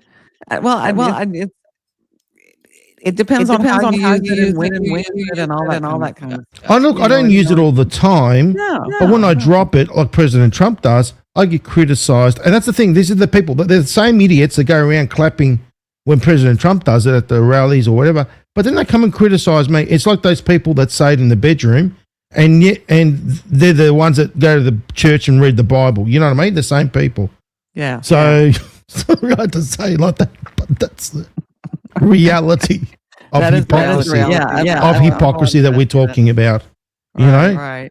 And that's why Scavino said, fuck around and find out. So I had to say that one too. Because Scavino just said it recently, by the way. Didn't you say that? No? Who? Scavino gave us comments. So before President Trump said that little F-bomb, I think Scavino dropped the FAFO symbol. You know what I mean? Out there. Yeah. No coincidence. There we go. Look at this. I'm getting an echo. Oh, hold on. Let me switch that echo off. Okay. Is that better? Let's see. Okay. Better for me. Okay, guys. Sorry about that. So basically what I was saying is this. President Trump dropped the F-bomb and then said, okay, get out of here, press. You know what I mean? It was funny. See you later. He's probably reaching that point where he said, okay, I need to go now or it's going to get worse. So, yeah, exactly. So I know what President Trump meant is like, basically what Scavino put there. Look at this. So that was done on October the 17th. When did he have that presser? Was it on October the 17th as well? I think so, yes. So it matches, it lines up. Right. FAFO, that was dropped. So my computer runs on Eastern time. Mm-hmm. So that was at 11 a.m. So that was before President Trump did the F-bomb. There you go. It all lines up, ladies and gentlemen. 5 of 5. The comms are cleared. Dan Scavino, thank you very much for letting us know that President Trump was going to drop the F-bomb. fuck around and find out. There you go. He said fuck around. He said it. Gotcha. Sorry, Dee. That's okay. I just want to make sure that you Carol heard it. here. Carol, am I still echoing? No, I switched it off. Okay. You know what happens is, okay, so what happens is when people hear us, when we speak, there's about a delay, 15 second delay. Oh, okay. I didn't realize that. So that's why you're not going to get an instantaneous reaction from the chat. Okay. Gotcha. All right. I'm learning, like I said, on the job training. That's it. Yeah. So how was that one? That was pretty full on. Pretty good. Yeah, that is. And it's the first time I've heard of that. But like I said, he was making his point. And there you go. Sometimes you have to be strong when you make that point. Well, he did. And like how is that? Scavino gave us, you can't call it a coincidence. Scavino gave us the heads up. Right. And then all of a sudden, bang, after that, you had that business. Right. Can't Which, call it anything. Tells you, they're working closely together. Oh, they are. They're definitely working close. We know that. So. Yes. Okay. All right. Let's get back onto it. Okay. So chapter 7. Now, if you read chapter 7, then you know that what Harvey does here in this chapter is he tells a story from a family's perspective about what would happen if Nesara was passed. And then he starts off from that standpoint that the Nesara has been passed. And you want to go ahead and, oh, you got it up there already. Okay. Yeah. I'm gonna get it where I can read it. Okay. So he starts off with the family at the table, and the dad has a couple of job offers, and you're trying to decide which one to take, and one is a little bit more adventurous than the other, and he starts trying to figure it out. And Sarah's been passed, and he's not really sure about how all this is going to affect him. And he goes on through. You can scroll down as I'm just discussing here. No worries. What is there a certain page we need to look at? Is it page 244? Going down here. Okay. Oh, for the beginning of the chapter. So we let people, let the folks know that we're on chapter 7. Yeah, chapter 7, 244. And I didn't actually pull quotes, like I said, because he's telling a story here. Okay, you can stop right there. All right. He's offered a couple of jobs, and you're trying to decide which one to go. And then the mom starts telling him about the Nesara banking shifts, and what she's trying to explain to him about how banking has worked in the past and the debt system has worked in the past. And she uses her baked beans recipe. She said, no matter how many times I give out my recipe, I never run out. I can all still make more, because she's just writing it down, and that she's likening that to the creation of currency. And so in his deliberations, he wants to figure out how this Nesara bill is going to affect his mortgage payment, and or if they chose to buy another house or that kind of thing. And so he starts calculating these numbers. And so that's where we get to, let's see if I've got it right here. See if I can bring this up. Okay. I see that magic number there. What 17 number? Years to pay it off. Oh, yeah. Well, that's the calculations. Isn't that interesting? Well, it is very interesting. Okay. So let me do this. Here we go. Okay. I'm going to add this to the stage so we can go through these calculations. Okay. All right. I'll remove mine. You go for yours. And I'll add mine. Okay. So here we go.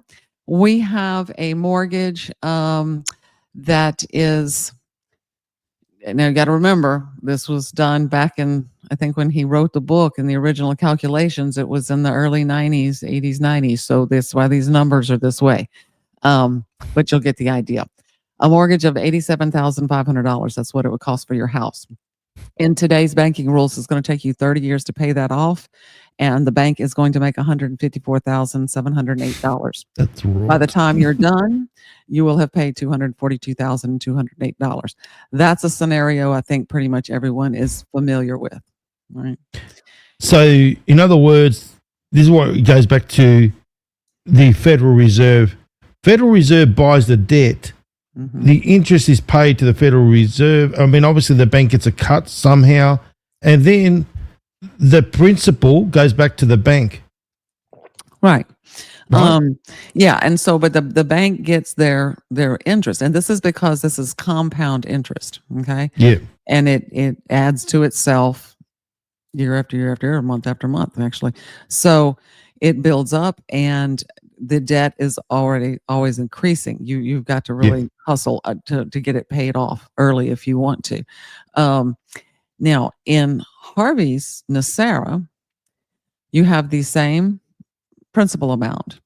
You're going to actually pay it off in 17 years because the bank is not allowed to charge compound interest on secured loans. That is now gone. It's illegal. So what you pay is a monetization fee. And this was 40. Oops, did I do that? I did that. Oh, so okay. I zoomed in for you. All right. So $47,060. I believe this was done, calculation around 8.5%, something like that. And which is high in our terms today. You know, a lot of people, if you're going to get a home now, yes, that's probably about what you're looking at. But No. in the past, like 3-4%, something like that. But that is like old school payments. You know what I mean? That's right there. Yeah, it is. And so your total at the end of everything is $134,000. Now that includes a $25 a month fee, and that's where we get into the excise tax. Okay, an excise tax. If you go to the reduce the screen again. No, I mean on the site. There you go. An excise tax is an indirect tax levied by a government on the manufacture, sale, or consumption of a specific good, service, or activity. Nesara makes provisions for an excise tax to be charged on mortgages. However, that money goes straight to the general fund. This means that you get the benefits of what you pay, not the banks. So while the bank will get its fee, right? Your $25 a month goes into yes, we know. It's been that way a long time. And that's why you can see now the heavy resistance to Harvey's bill. Okay. Getting rid of the Fed, doing the currency, and getting rid of the IRS, that's fine. But when you start tackling this big dog, it's, that's when you're really stepping on some toes.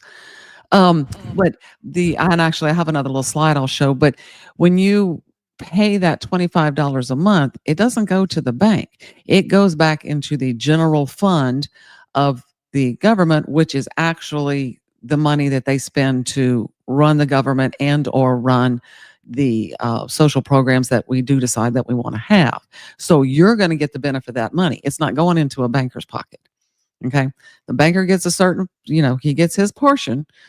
And that's rightfully so. They're doing the work. They're taking the risk. Oh, so this is under Nesara, right? Let's just make that clear. Yeah, right? under what Nesara on the right hand side. Yeah, okay. okay. The $25. Yeah, that's not as it stands. No, not as it stands. It's not like that. And no, this has not been passed. I say it again and again and again. But this is just a kind of a theory, an equation that he ran. And but that money, like I said, goes back into the fund, and you would, it goes back to the people. But, we don't, banking is an industry. They need to be paid for their risk. I mean, they're loaning the money, and they deserve to make, some money for that. The beauty about this is you pay your principal back first, and therefore that money goes back into the bank's coffers, which they are now able to lend out again quicker. So they're going to be actually generating more loans and able to, make their monetization fee. It's not just, throwing them out in the cold and saying, you don't get anything. But it does make banks more of a, I don't like to use public utility, but I mean a public service. You're a servant of the people, and that's the way banks should be run. It's our money, and we're hiring you to handle it for us, and that's that's how the mortgage thing works. So I know we had a question about that last time, and I wanted to make sure we had a good example. Sure. Mm-hmm. Now with that's a fair system, right? Currently, as we said, as it stands, it's highly unfair. In fact, they create money out of nothing. right? That's what they do. That's Well, what I'm. yeah, You think about it. they do, and it's how they do that quantum easing that we were talking about last week. That's how they regulate the economy. And so when they need to tighten, they bring up inflation or reduce spending, and it just ebbs and flows and ebbs and flows, or they add more money. They do what they called interjection, or I can't remember what the term was we used last week. But in other words, they put money into circulation like they did with COVID, like they did in other emergencies when they bail out savings and loans and other big industries that have gone defunct, but that are vital to the economy. They throw a bunch of money out there. Like the money that they basically create, they should be called magicians, not banks. Okay. Because they did the magic trick known as the Babylonian magic trick, where you can create something out of nothing. That's one of the magic tricks. And then also one of the magic tricks as well is giving something that is worthless value, like the diamond. You know what I mean? Yeah. That's the other little magic trick of theirs. Yes. And well, they did that with the supply and demand, right? Exactly. Right. So, for example, you can get something and say, okay, we're going to decide to make this stone valuable. Okay. And they grab that stone and they're going to limit the supply, create a demand like you wouldn't believe. And especially using social media today, forget about it, right? They'll be able to push that demand right up. And it goes back to that thing called fear and greed again, that index, right? Right. So you think about it, crypto, it makes sense as well because crypto's made out of nothing, right? Apparently, it's made of electricity, a shitload of it that could have been used for other things, shall we say, productive purposes. Right. Okay. And they choose to make one coin out of $60,000 worth of electricity. Right? That doesn't make any sense. Then that $60,000 of electricity could have been used to help farmers, droughts, this, that, the other. No. We'd rather make an invisible coin, right? That's what they'd rather do. So they drive up how do they get the value of the invisible coin? They drive up the demand. Everyone wants it. Everyone needs it. That's what they do. Fear of missing out drives up the greed. It's the oldest trick in their books. It's an old trick, ladies and gentlemen. It's called the Babylonian money trick. That's what it is. Yeah. Sorry, Dee, I had to rip that one out. Oh, no, that's good. That's a very good point. And that's how they have, they play with the money system and they create debt. And it's just, it's gotten to the point where it's unsustainable. And back to the energy that is used to make crypto and how much better or for more worthwhile purposes that energy could have been used. They want to scream, save the planet on this hand, but yet we're going to just waste gobs of energy and think about the devastation there. It doesn't make funny? sense. Like, what's funny, Dee? I can picture it right now with the we call them greenies here. You know what I'm talking about? The ones that the soy boy latte people, the ones that go to their Starbucks and all that and drink their soy lattes in their air conditioned, places. And they sit there and they think they're saving the environment, and they're the ones that are buying all this crypto, and they don't realize that each Bitcoin it uses $60,000 worth of electricity to make, which is obviously it's a waste of energy, and it's defeating their purposes. But they think it's like this: they think that carbon is bad for the environment, where the dumbos don't realize that the plants need carbon in order to survive, and we need oxygen. They don't use their brains, right? Unfortunately. And then you've got these idiots that are basically being sold like, they say they're selling sand to the Arabs or ice to the Eskimos. That's exactly what's going on. You know what I mean? Right. Unfortunately, we're living in a very stupid society. They're not thinking straightly. I remember hearing, I don't remember which, what a celebrity, but it was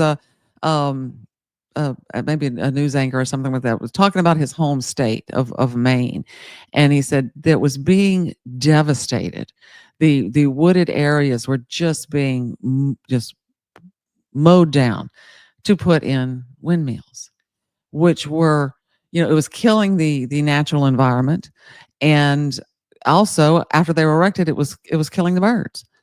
Yeah, that's what President Trump was saying. Yeah, and he was right, and so Yes. you can't. They're not making any sense when they do that. In areas where solar power can be harnessed, it's a good thing, but we don't need to stop. I think here they have so much farmland, as I understand it, that has been turned into solar farms. So yes, that's right, and giving farmers subsidies not to grow food. Yeah, it doesn't make any sense. Look, it does make sense in the sense that they want to screw us. That's what it is. Okay, yeah. Right? Yeah. Well, I'm going to look at it from the sense of it all. logical, The nonsense or the no sense, right, is basically from the people that believe the garbage that's been fed. You know what I mean? They're the ones that are the ones that, we're saving the environment. We're going to eat bugs. You know what I mean? And they started, remember that one? They started making scones and biscuits and this, that, the other out of crickets. You know what I mean? And mealworms and all that. And these idiots are going around eating that shit. You know what I mean? Seriously, what's wrong with people? I don't know. I don't have an answer for you.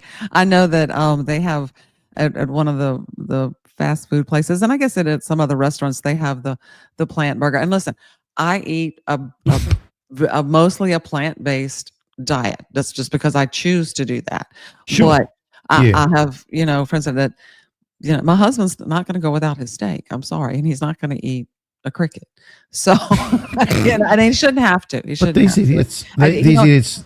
It's one thing to choose a lifestyle if that's, you should have that choice, pursuit of happiness. If that's what you want to do, then you should have that right. But I should also have the right to grow my own food or raise my own cattle, or what I'm saying, and eat what I want. And I think it's the fervor of these people to try to, well, if you don't do it our way, then you're wrong, you're bad. And that goes for both sides. I'm not saying one or the other. Okay. It's the clashing of, it has to be our way or no way.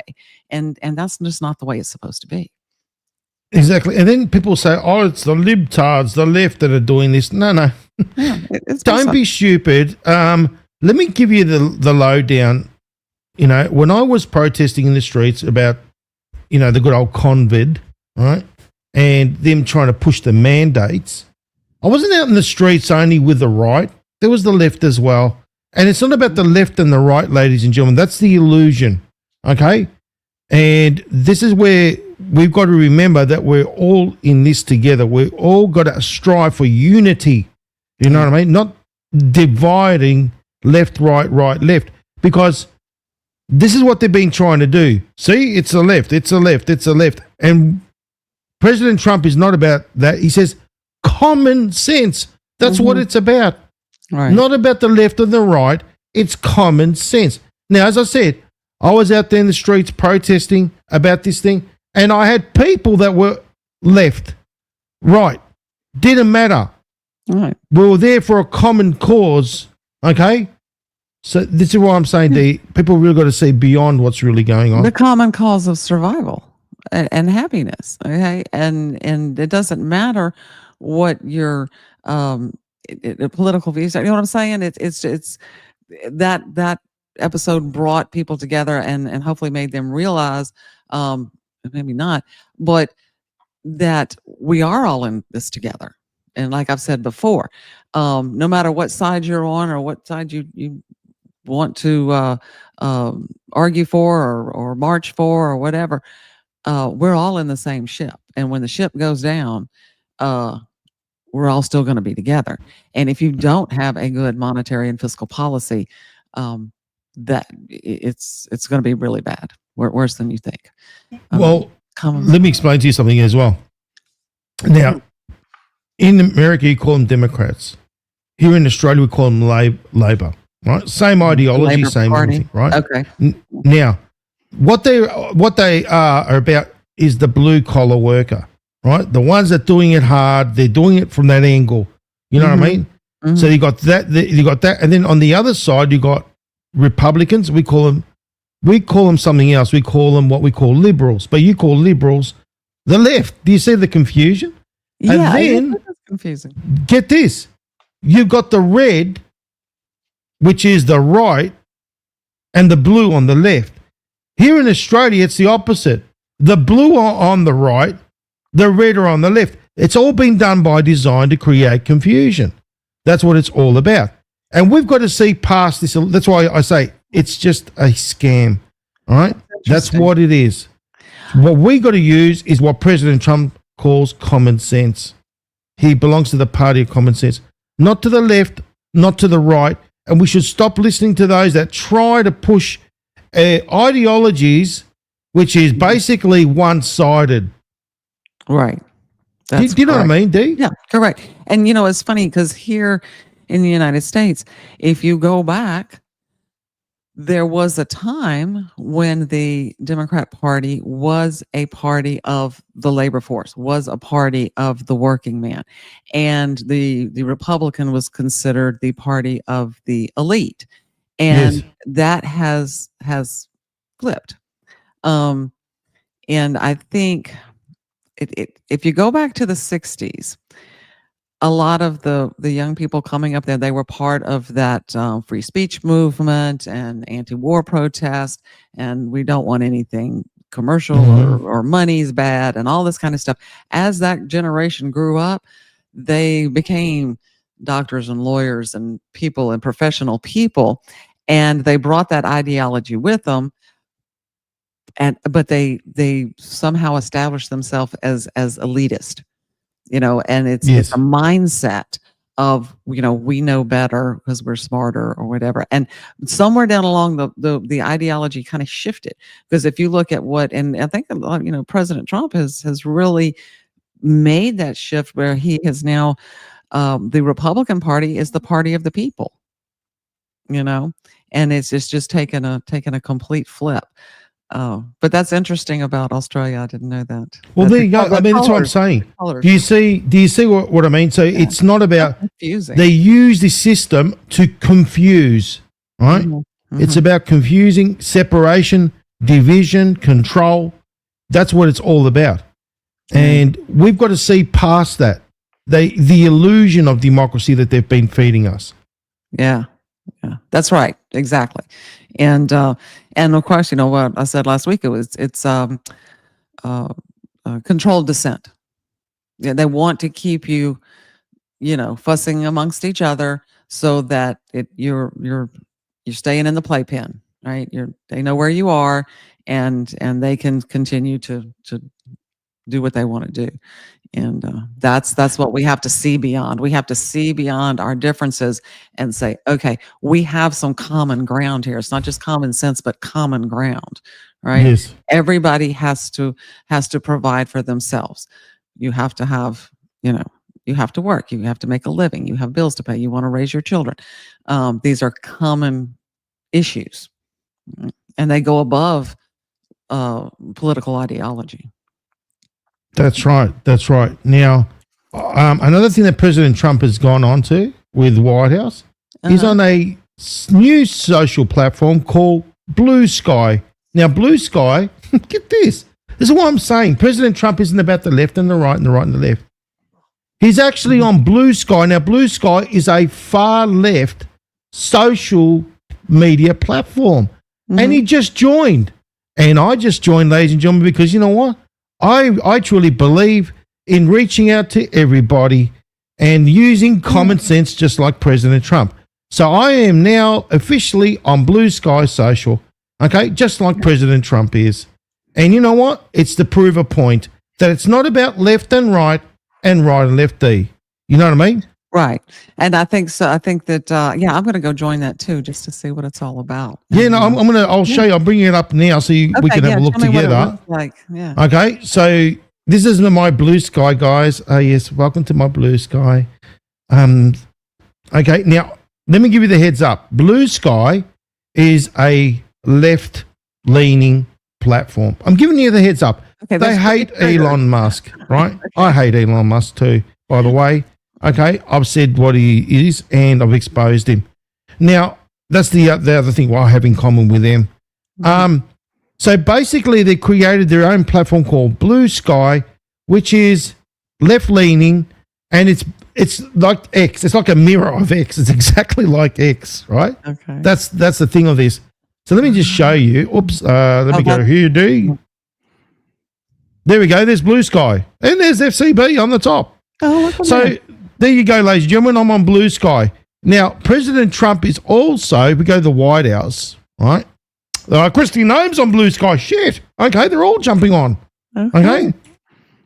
So we go to the White House. There we go. I'm following them. They're on Blue Sky, ladies and gentlemen. And this is what it's all about.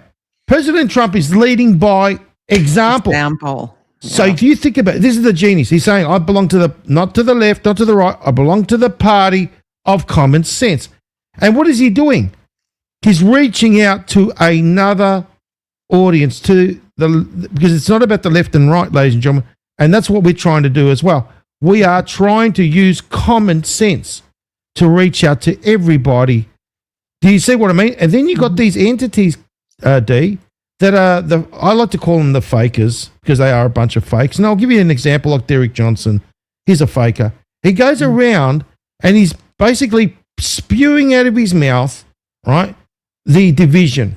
He's created a book apparently based on division about how the libtards, the left, this, that, the other, and focusing on basically creating more and more division, right?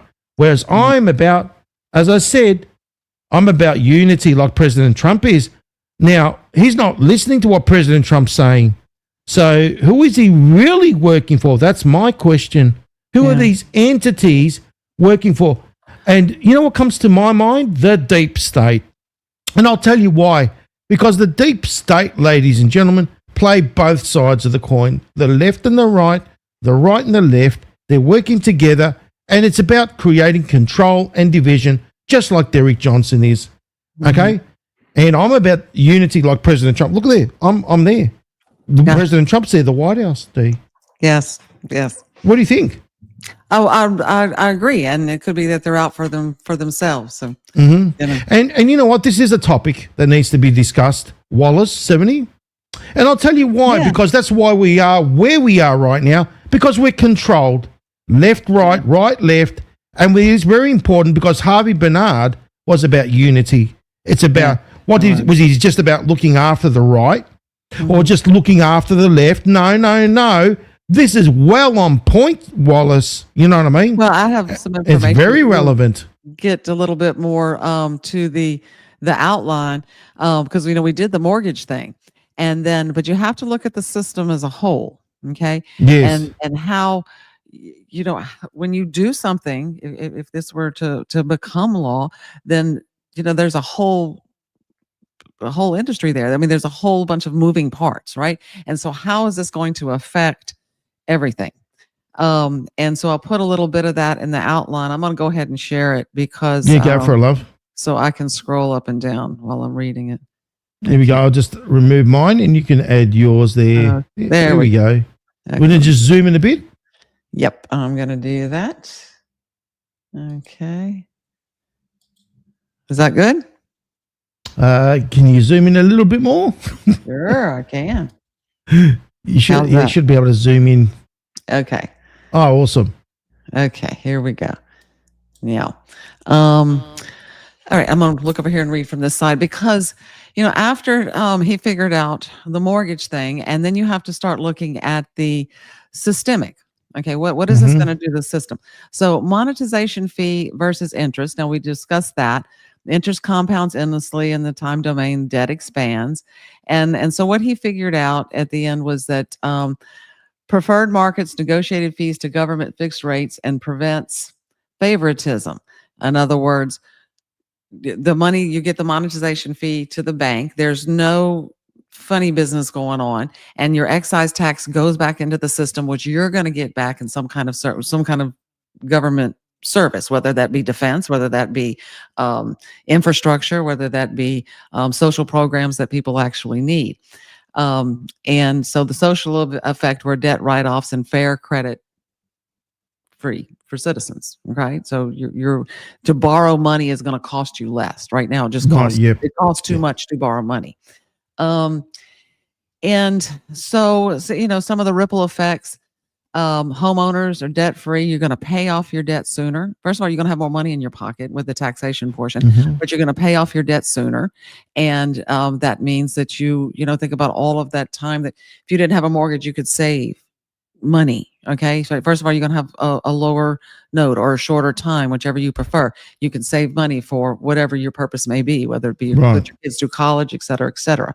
And so, I wanted to get down to some of the stuff that he pointed out. He in the story. You have to read the story. He talks about Bill Avery, who was the guy that in the story, he's the head of the Treasury Service, and he's the Western guy. You know how Harvey liked his Western people. So, but he in the story, Bill speaks at this event, and he talks about some of the key exchanges on debt reduction. $1 million is retired, and banks reinvest in productivity, right? Because they're getting their money back quicker, and they're able to reinvest it in other loans, which people go use to build things or build houses or a business or what have you. Yeah. Okay. Yep. It gets rid of the short-term booms, long-term consolidation, turns welfare state dependence into productivity ownership. And that's what's important because, and I don't know if I outlined it down here specifically. Let's see. No, that was it. Okay, so I'll just explain it. If you have a system, all of a sudden, people are getting money back into their check, right? And they have these bigger checks. Well, they're going to want to go spend, right? And oh my gosh, I've got this extra money. Let me go spend it. This will raise demand. Okay. Right now, your production level is down here, right? So there'll be a period of time where there is some inflation, right? Because it's going to take a while for that production level to get back up to meet the demand, right? Right. Yep. But what's driving that production is that corporations will want to, or businesses will want to produce because a lot of their raw materials are not taxed. And they do not have to pay corporate taxes. And so there will be this short-term period where things will stabilize. Now, once it's stabilized, it stays that way. And that's what Harvey was after. He said, the economy has to be trustworthy and stable. We don't need to have this, oh, well, we better put more money in, or we better tighten this or do that. It needs to just have a steady flow all the time. But during that introductory period, you're going to have a little instability, of course, just like with the stock market. It's going to wobble a little bit, but then it's going to catch right back up. In fact, I have a flyer about that on the website that'll tell you kind of nobody knows for sure, but you can kind of predict what would happen initially. Sure. Yep. But when all of the pieces are put into place, you end up with a population of productive people. And that's where your meritocracy comes back in, because you're working and you're earning a living. Families will be able to have maybe only one or two people in the family working, and usually that second person will only be because they want to, and that's what I think it should be. A stable economy should be. In other words, you're putting more money back into the kitty, and you can do a lot more things with it. Right. Savings at the end of the day. Up. Yeah, savings will go sky high. And you're going to have people who are going to want to spend that, and you're going to have people who are going to want to save. And so investment will go up. Exactly. So it's a win-win all around. It is. But I encourage you, like I said, get the book, read the bill, and all of the detailed explanations, because we'll just hit the highlights here. You really have to read it for yourself. And sure. We're going to get the book, D. Let's just cover that one real quickly. Yeah, let's do that real quick. Okay. There was a point that I wanted to make, and one of your points that you said before. Just got to go through that bit. We'll go through this first. Okay. You want to do the website first? You go to the website, yeah. Okay. All right. So this is the website, nesarainstitute.com. And you can, so what the homepage looks like, you scroll down, you have different buttons here that you can, there are links to actually purchase the book. But there's all this information about Harvey and his book. There's actually, if you go scroll down a little bit, interview with him that was on cassette tape. We came across, and it's fascinating. I recommend that everybody listen to it. Then there's our blog here, and this has some information on a lot of the topics we've covered. Let's see if we can bring this one up. This is our flyer, okay, which is got the list of what the core proposals are and what reforms would be done by Nesara. And let's see, let's go back here one. Okay. Here is another article here about, what is Nesara really? Of course, I think one of the most important ones for people at this stage is the real Nesara and the pseudo Nesara. We did this one early on so that people will be able to determine what is real and what is not. So those are important things. And let's download these, share them with anyone. We encourage you to do that. Here's the one I did about the stock market. So that's where you can locate those. And again, we go back to the top. You can click the button here, and this will take you, I hope, let's see, how we're going to go. It's just a little delayed. Okay, so this is the book. It's available on Amazon in paperback or Kindle. Be very careful and read what you're purchasing, because I've had people buy the book and then sell it at a higher price. And so just be careful. Make sure that you have our listing here. And if you go to the website, then you don't have to worry. Also, we have did a little shop here. And this is, if you want to support us, we have sweatshirts and coffee mugs and stuff like that for sale. So. And that goes to the profits lovely from Jane. the shop go directly to my mom. My mom is almost 80, and she is still working, and she's still working because she has a mortgage. I almost said house note, a mortgage. And, my husband and I help her as much as we can, but that's where we are. And so all the profits that we get from the store, I put directly to the principal on her house, because it is one of my goals. I don't get anything from this, just to help get the word out and hopefully make a difference for our country and for worldwide. But I want to help her. So. She's awesome, and we love Jean, and we can't wait to have her back on the show. We're going to organize that. Oh yeah, we are. Yeah, she's going to be coming back soon, and she is excited about doing so, and so that's going to be a real hoot. So. I will be. Yeah. Now, what I wanted to talk to you about, you mentioned something about, going for a loan, the money, when you go to the bank. Mm-hmm. Now it's AI. You realize that AI is now the bank. You go there, AI interviews you. You know what I mean? It's like this. I've been seeing it recently. I mean, AI has been taking over a lot of jobs, right? Let's be honest. And it is, right? Especially, people think it's only all the grunt work. No, it's getting to the point now where even computer programmers are going to be obsolete because AI can program itself. Yeah, isn't what that we're talking scary? about, that kind of technology. Mm-hmm. So think about this, and I've been seeing it, that people like, that own big companies, they no longer interview anybody. AI interviews the people. There's no more human resources department. That's gone. AI, it's actually true that people that are going for employment in certain areas and jobs or whatever are being interviewed by AI. That's crazy. It's nuts.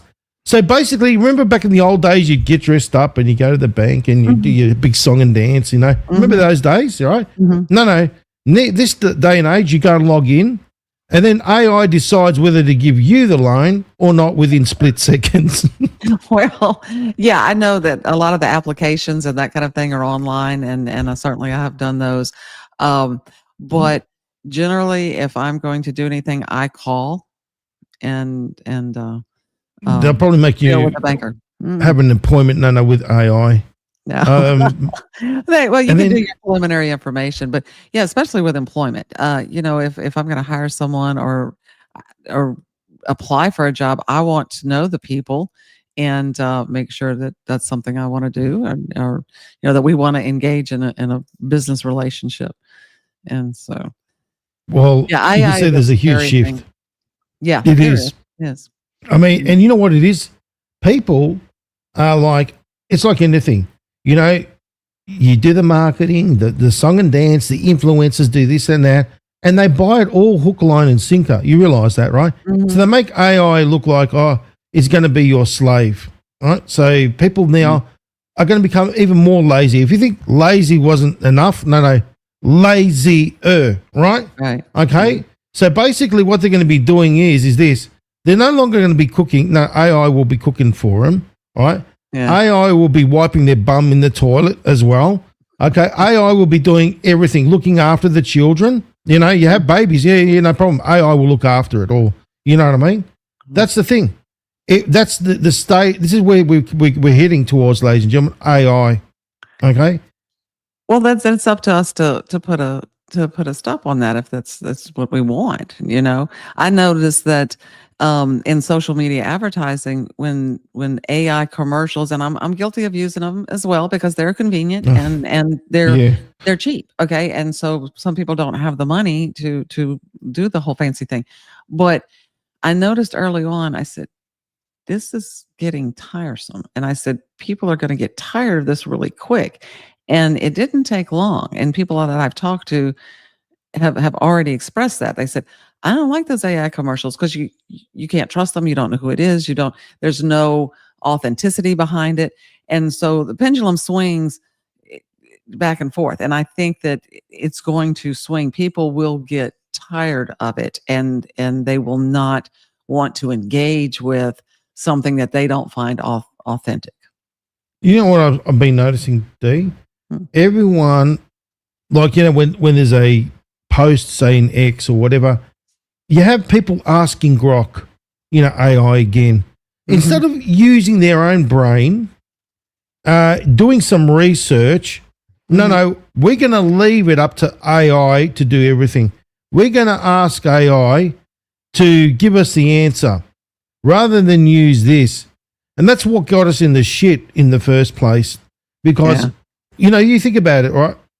Remember back in the day where we used to sit there and we used to do proper mathematics, use logic and all that. No, now it's all the iPad does it, the computers do it, and you've got to do it that way. And the thing is, people don't realize that there's a two-tier system.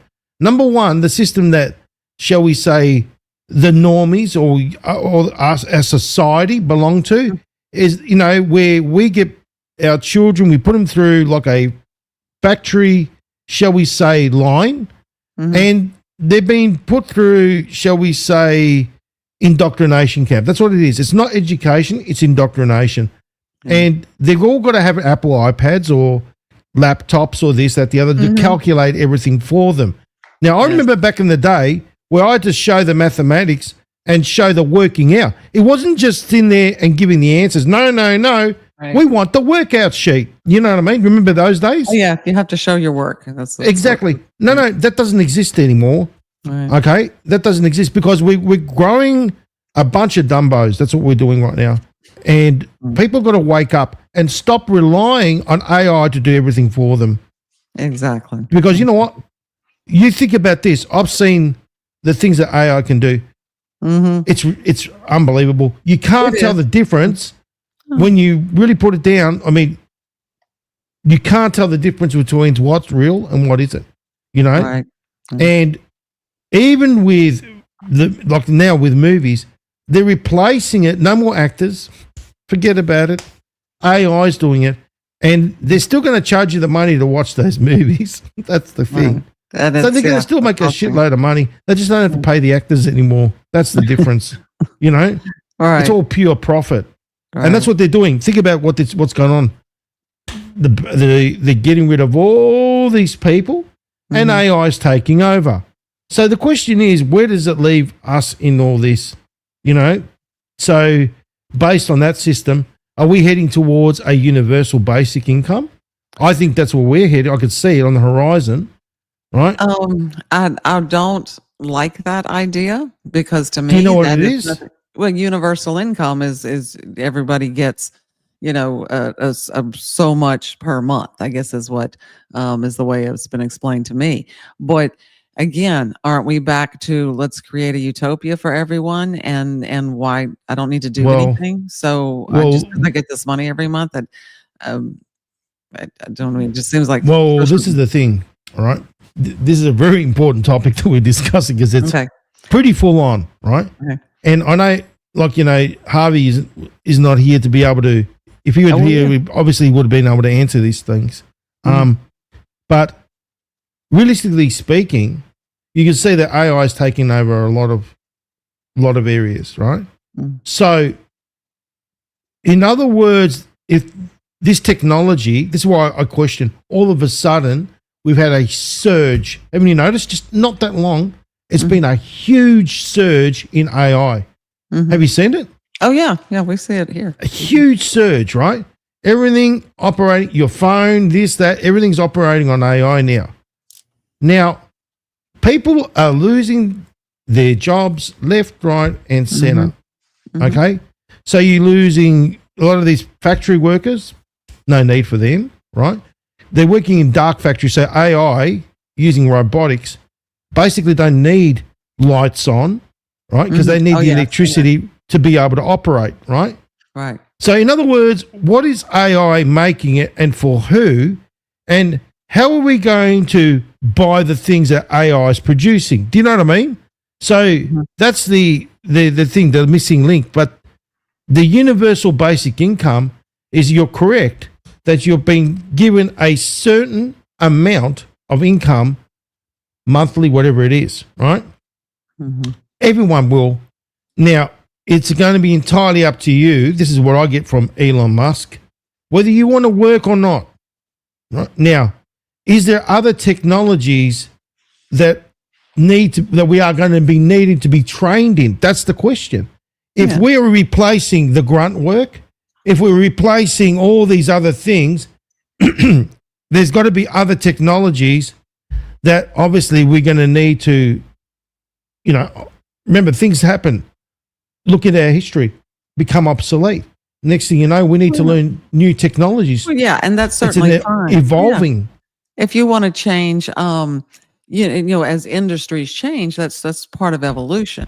But I don't think it speaks well for our civilization to just be given an income because these jobs aren't needed. I guess we're making that decision. Okay, as a society, we're deciding to let AI come in and do these things. Okay, we say AI's coming, it's here. Well, who allowed that? Who is they? Okay, so it's the people that are saying, oh, well, yeah, it's easier just to let AI do it. I don't have to do the work.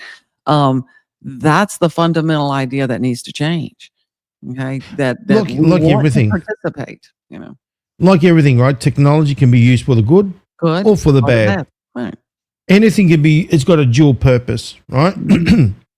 So, realistically speaking, that's why President Trump has to take control over the infrastructure. He has to create the infrastructure to take control over it, right? Otherwise, let it run rampant. It's going to think that we're a shit stain and we need to be cleaned off. You know, right? That's We've said that before, yeah. Right. Okay, like that's the intention. Yeah. Right. So, getting back to that, I want to relate it to Nesara, relating to where we're heading towards economically. So AI is basically going to be proficient in making a lot of products, right? That's fact. Okay.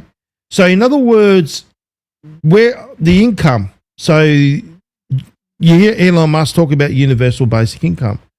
Now, you want to have provision to make more money, then it's your choice whether you want to go and work. But the question is, what if AI has replaced all these different technologies or whatever, all these different types of employments or careers, What is left? That's my question. What is left?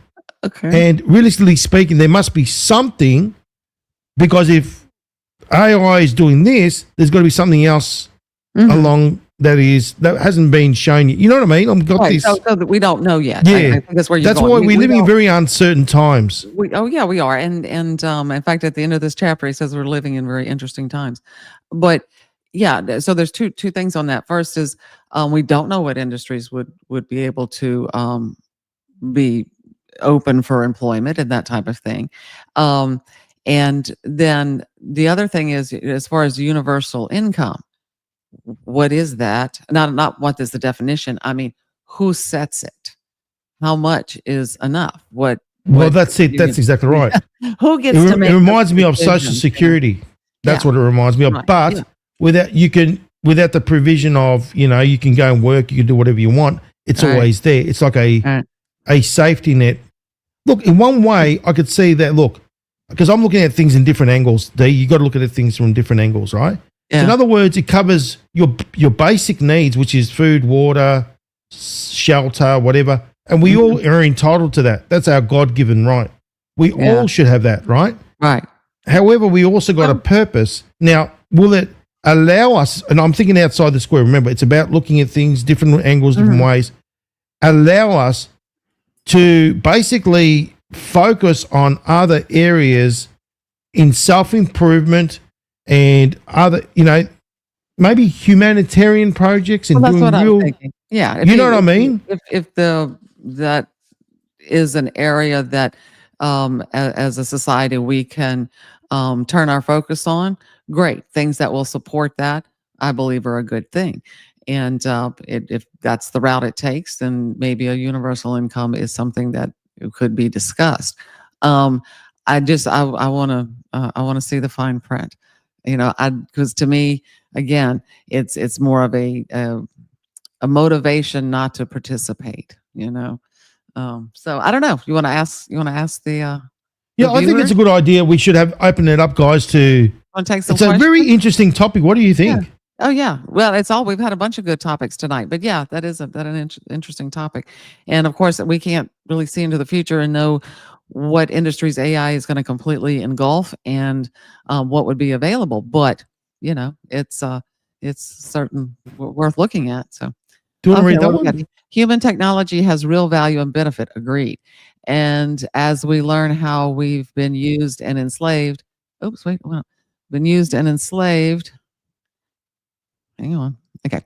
I think many want their money back. I think we will see benefits from cuts, cancel programs, and tariffs. Very good point. That's kind of back to the point I was making about what are we going to allow our government to spend our money on.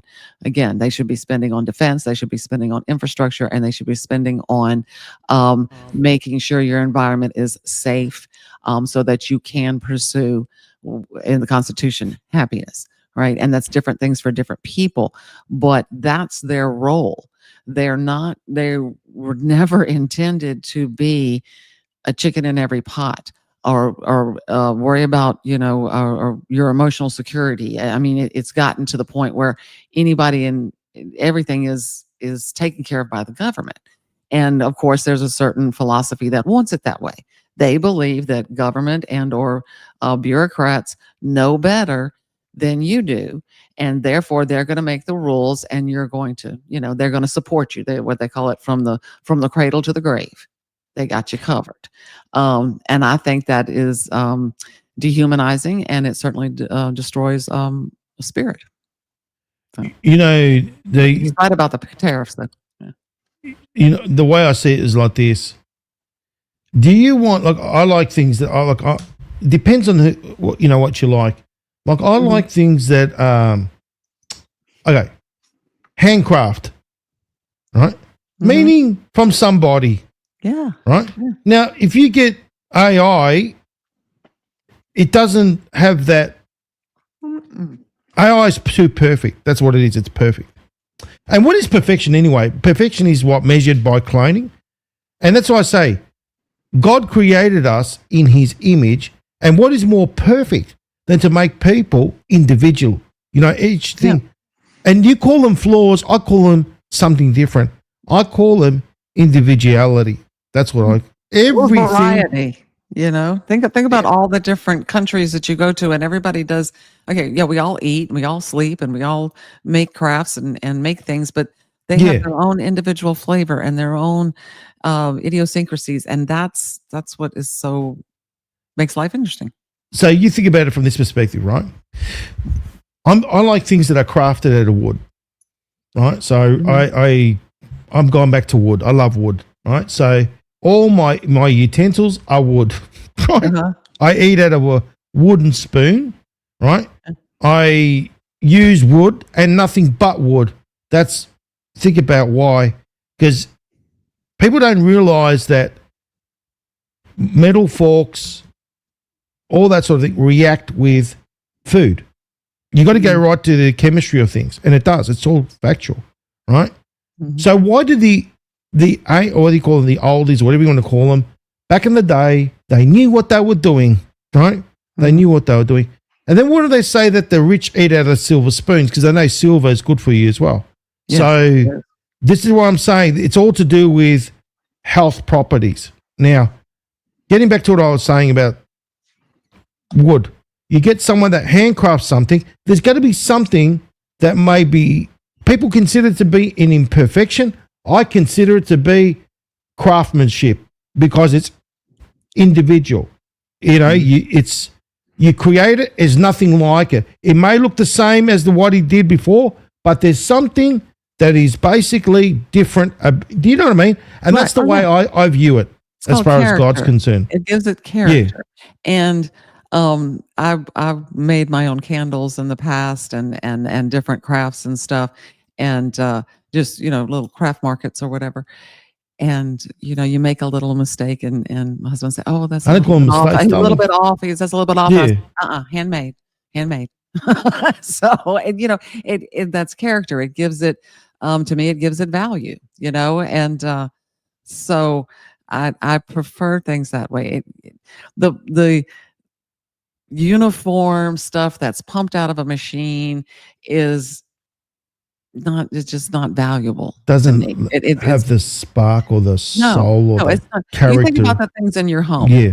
Look around your house. Just take a quick survey and see what you value more. If your house was on fire, what would you grab? Okay.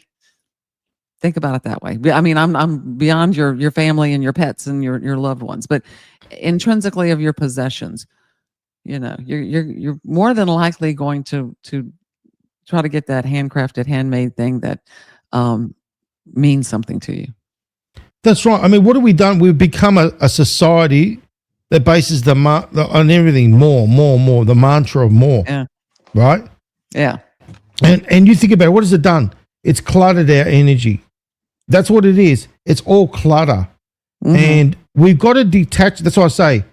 Detach yourself from materialistic things, but appreciate like the craftsmanship in things. Like I look at things and say, wow, that's amazing. That was done once. You know what I mean?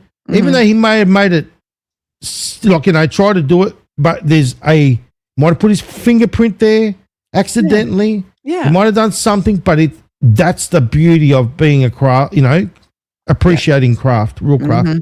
And that doesn't come from a soulless AI machine, because that's why people say, oh, that's perfect, because it's, no, they call it cloning. That's what perfection is for them. And remember, everything is the opposite of God.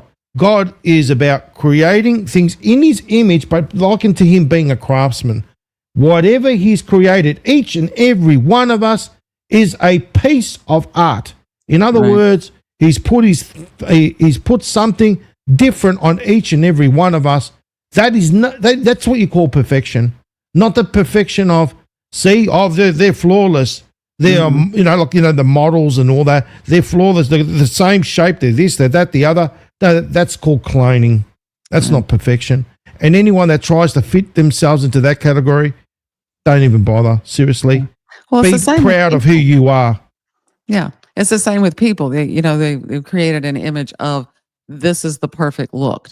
This is Yes. what it's supposed to be, and you fit into that mold, you know. And if you don't, then you're less than. You're not worthy or whatever. And we need to look toward individuality, which again brings us back to the question of will we be able to create things or do that kind of stuff? And would universal income and the birth of AI take that away from people? And I don't foresee that happening. Well, we need to, honestly, and that's what I say, guys, we need to get back to our roots. You know, we really need to reconnect with our roots. And because we become a society, as I said, with more. And then what happens is, Dee, this is what I say, people are always trying to fill an empty void, right? So, for example, right, they could have all the money in the world, right? And they're never happy. They buy something, they buy a new car that lasts a couple of days, right? Then it's back to that empty void again, because they don't realize that the only way you can get rid of that empty void is to stand in your power and connect to true. That's why Tesla spoke about this, which makes perfect sense. Connecting to the universal mind. You can call it whatever you want. People call it God. People call it whatever you want, but it's the essence, what it really means. Our Creator, right? Now you had talking about the Creator.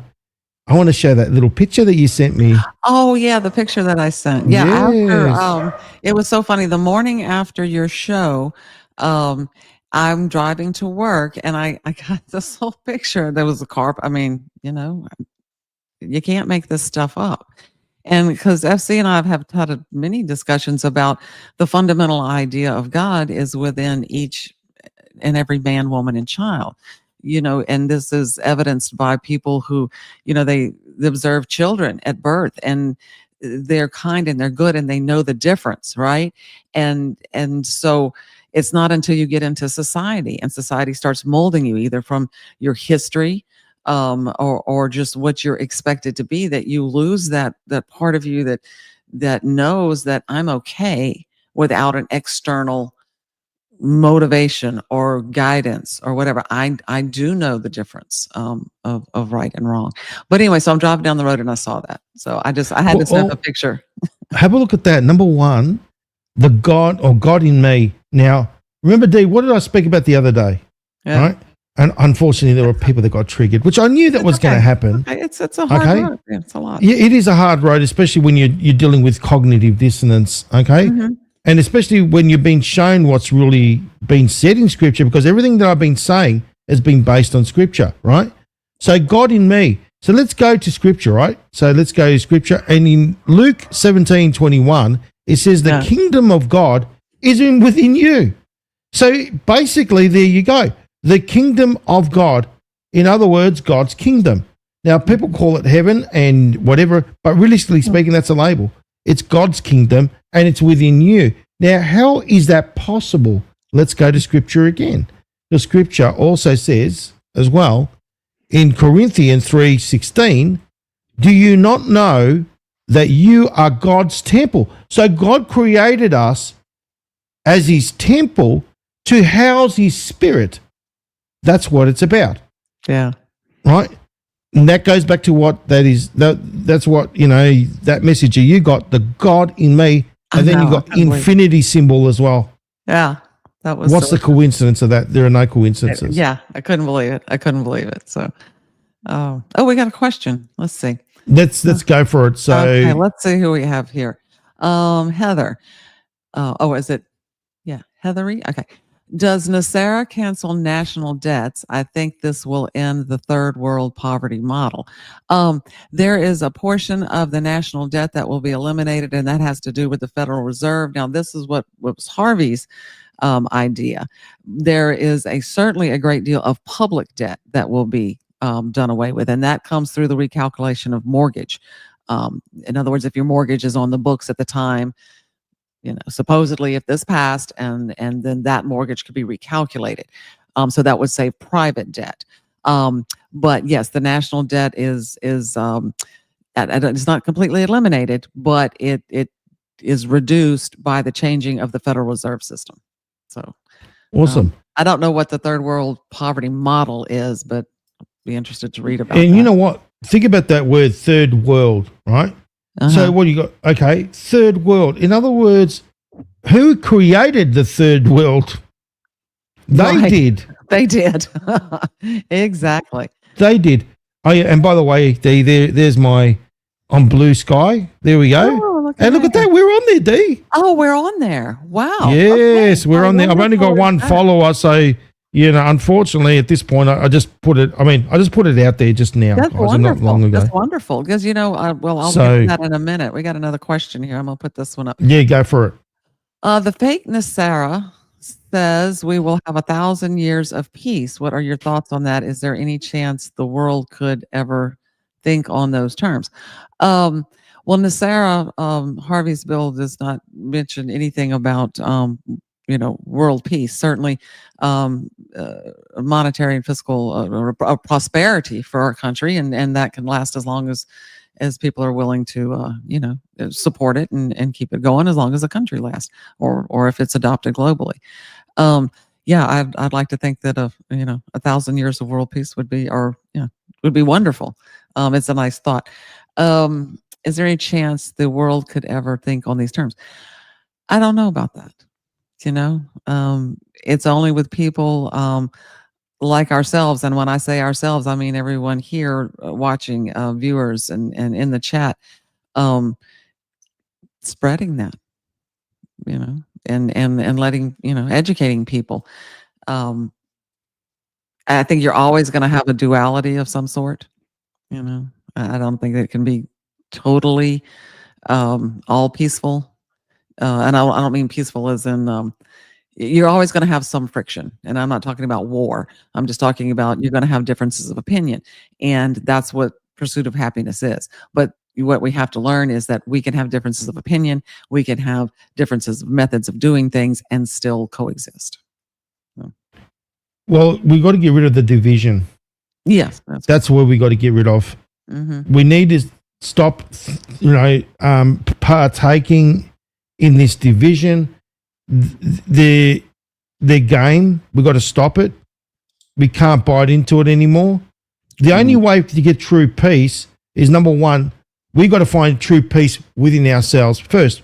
Local action first. Focus internally on yourself. How people don't get true peace is basically living in a state of anxiety. Now, what did Lao Tzu say? It was Lao Tzu that said it, that living in the future, those that want looking always at the future are living in a state of anxiety because they don't know what's coming their way. That's the thing. They're always living in that state of anxiety. Those that look in the past are basically focusing on the state of regret, right? No, we work on the now time space right here and now. That's where we gain our power. You know what I mean, Dee? That's where it is. You're exactly right. You're exactly right. You want true peace? That's where it starts, from within you.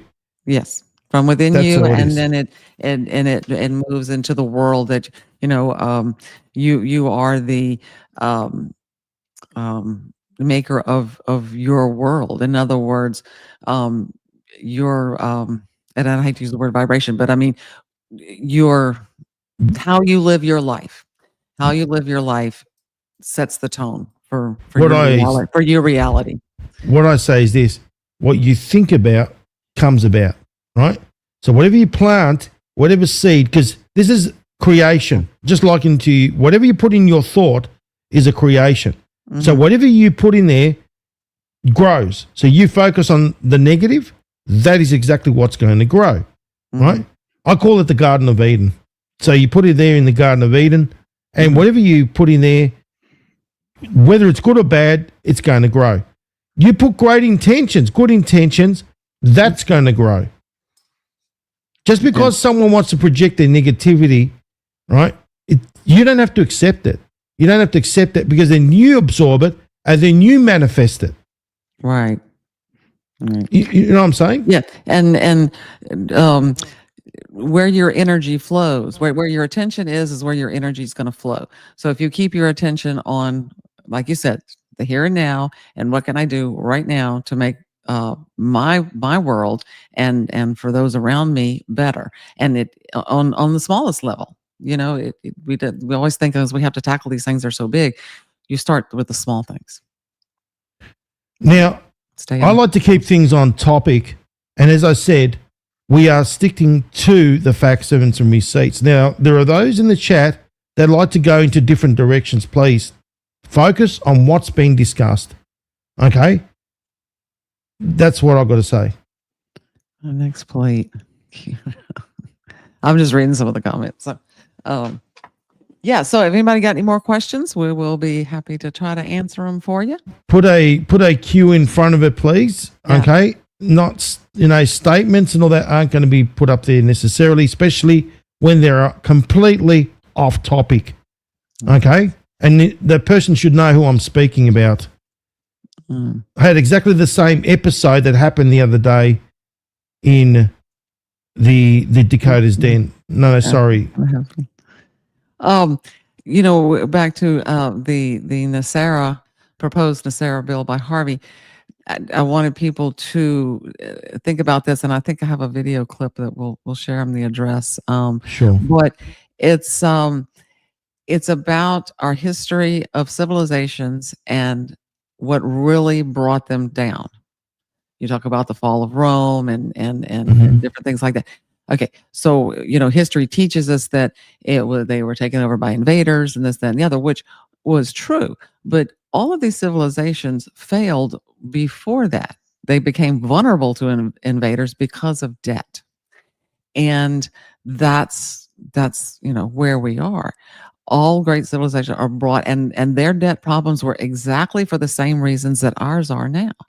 If you look at everything that led up to their fall, they had currencies not backed by anything, overtaxation, too many social giveaways to the population that drained their resources.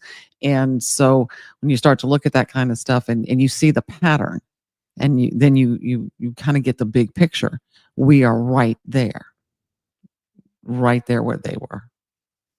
That's why I'm so grateful for President Trump. So. Oh, look, President Trump's amazing. He's doing things that are unprecedented. No other president has done it. Never. Right. So, look, we obviously things are getting more and more intense, as you can see, D. Obviously, as you know, 8 years. 8 years. So we are obviously heading towards something big right now. Right, here we go. There's one. Okay. Did I put it? You just took it off. Oh, I'm sorry. That's okay. All right. Do you see indication of Harvey's ideas being implemented currently? Yeah, we've kind of talked about several of those, and so I think I saw that you had joined late, but we talk about them. If you look at what he's done with the tariffs, that this is a huge example. He implemented the tariffs, which number one is helping to bring industry back. Okay. And then now he's making all that money, which what did he just do with that money? Right? He just paid our military during the shutdown. Okay. So he's proving through deeds here that we can do this, right? With a tariff system, which is a different method. Now, Harvey said, okay, we're going to attract corporations to do business here permanently through our taxation basis. And yes, that may turn out to be so in the long run. But right now, when you have a country that is bleeding as profusely as ours is, you have to play triage first. Okay. And that's what he's doing with the tariffs. Another thing that you can see, Harvey talks about, not directly in the bill, but certainly in all of his explanations about the lawyer politicians, how they have corrupted the system for their own gain. And you can see that all throughout President Trump's time in the White House. He's brought out DOGE for spending cuts. He has pointed out certain people that are not, on board with solving problems, the division. So yes, I do see a little bit of Harvey's stuff woven and more as time goes by, which is very encouraging. I hope that answers your question. That was well done.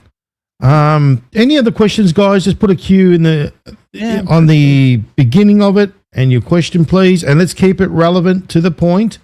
Okay. It's been amazing. It really has. Yeah, it has. It's been a good show. I've enjoyed Lots of great things that we covered, and a lot of each and every time we have a show, we cover, shall we say, a vast range of topics but relating to what is being said here. Mm-hmm. Well, I think we have to make those modern parallels, and show not only what we think is going on related to the bill, but what we think is possible. But the bottom line is, if we want this kind of reform, we are going to have to ask for it. I guarantee you, the politicians in Washington are not just going to jump up one day and say, "Hey, this is a great idea. Let's do it." It is up to the people. And that is why we have to continue to educate everyone. And we have to, I'm very proud of FCB here. He branched out. Look, you've taken that leap to go to the other side and say what we consider the other side. I don't look at it that way. But in the world's view, you left, right, to say, hey, this is what we're about. And he's absolutely right. This is for everyone and for everyone's benefit. Yes. But yeah. And so I tell you, I would love to find a congressman, congresswoman that is sincerely interested in sitting down and talking about this, and I'll tell you straight up, I don't care if they're Democrat, Republican, Independent. I don't care if they're a member of the Mickey Mouse Club. If they're interested in really looking at this bill, because that's step one. You've got to get it up there and you've got to get it proposed. You know who we should approach? Thomas Macy. Thomas Macy. Yeah. Okay. We're going to He's the one you should approach. Yeah. Send him. Yeah. Thomas Macy. He's someone that will listen. Okay. So, like with Marjorie Taylor Greene, unfortunately, she's too busy counting her millions. Well, we've moved on from that one. So Thomas Macy, and I don't know much about Fetterman, but I certainly he's another bit of a weirdo. But that's okay. I'm okay with weird. I'm fine with weird. But there's a bit of a strange thing with Fetterman, and I'll tell you what it is, because I've been watching Fetterman for a while now. And put it this way, he started off being a dumbo, right? So he was absolutely as dumb as bricks. Then all of a sudden he had an accident, then he became smart. Okay?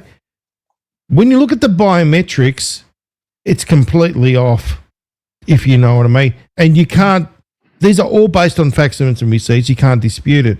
So the biometrics are completely off. So as you know there are political decoys that are being used as well. That's all factual as well. It's been proven. Right. So realistically speaking, you wouldn't know who you're speaking with. You know what I mean? Based on those facts, evidence, and receipts you, as I said, look at the biometrics. He was a different person, and then all of a sudden, he had some sort of heart issue or brain issue, something issue at all. He had a stroke. Something, didn't he? Yeah. He had a stroke. And then he changed. Well, he did was out for a while, and then he came back, and so it's it's a bit of a strange character.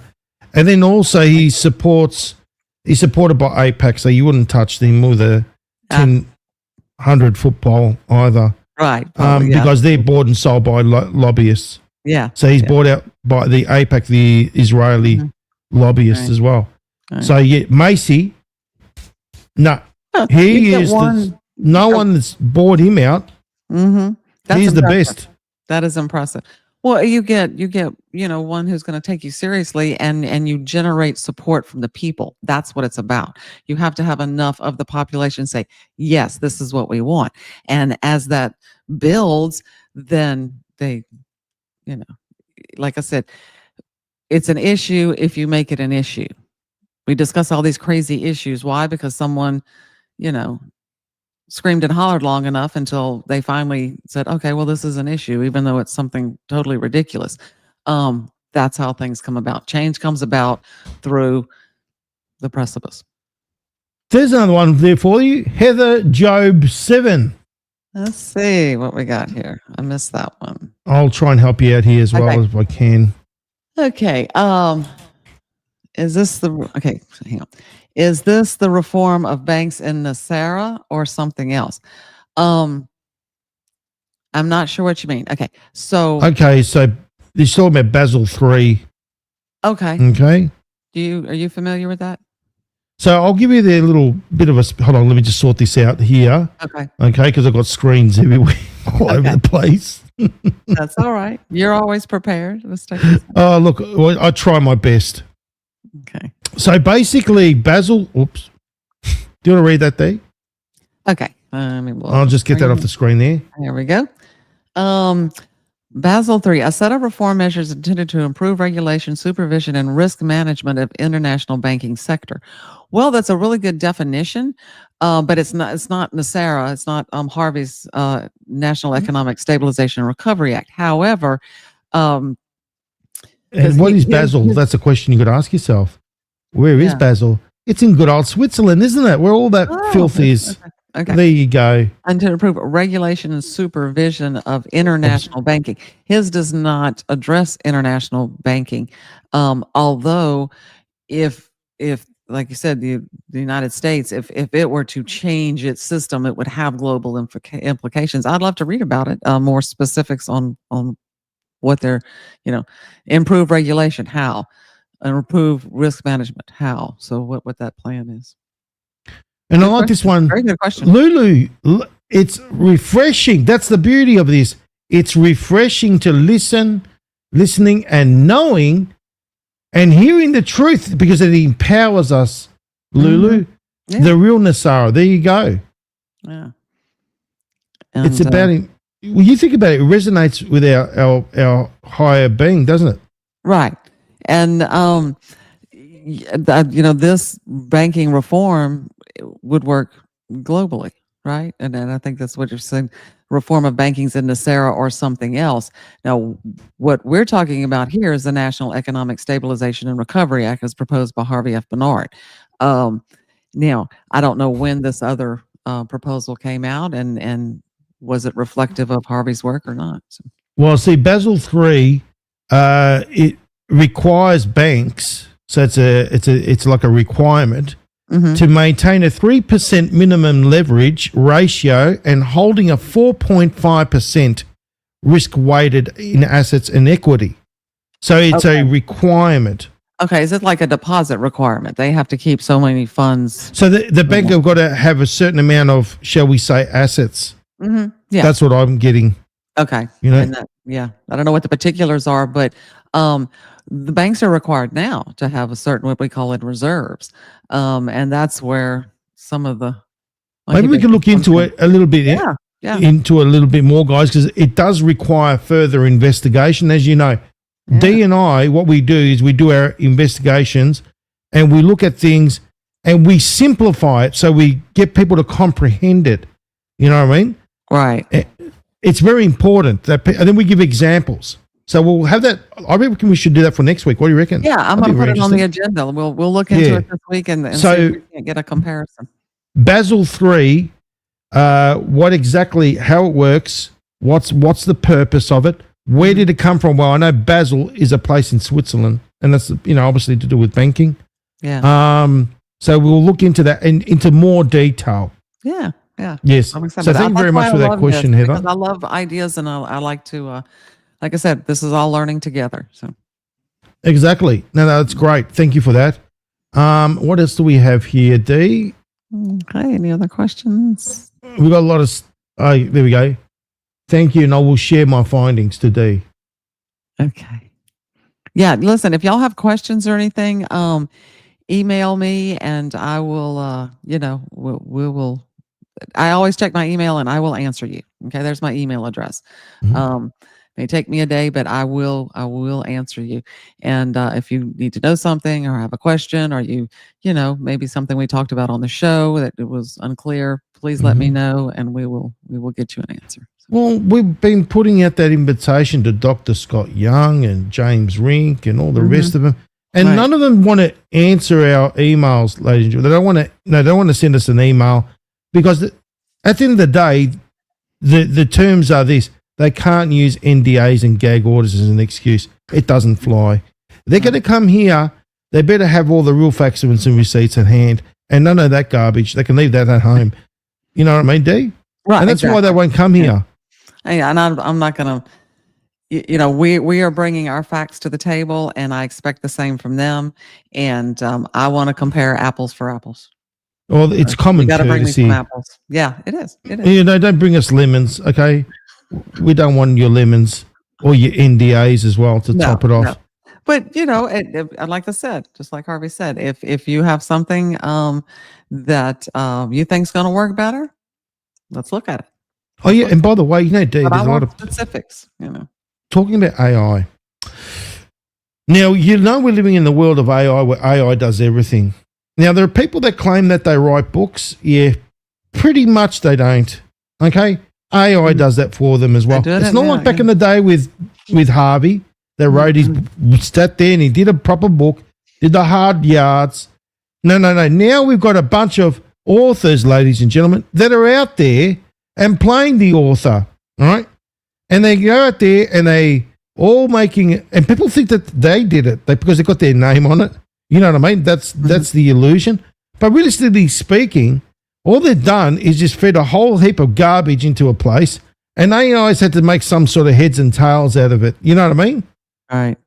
And there's a lot of them doing it, a lot of them, especially the ones pushing the fake Nesara business, Mm-hmm. Yeah, they are. And like I said, this book was the culmination of his life's work. As you heard Gene say, he worked on it for years.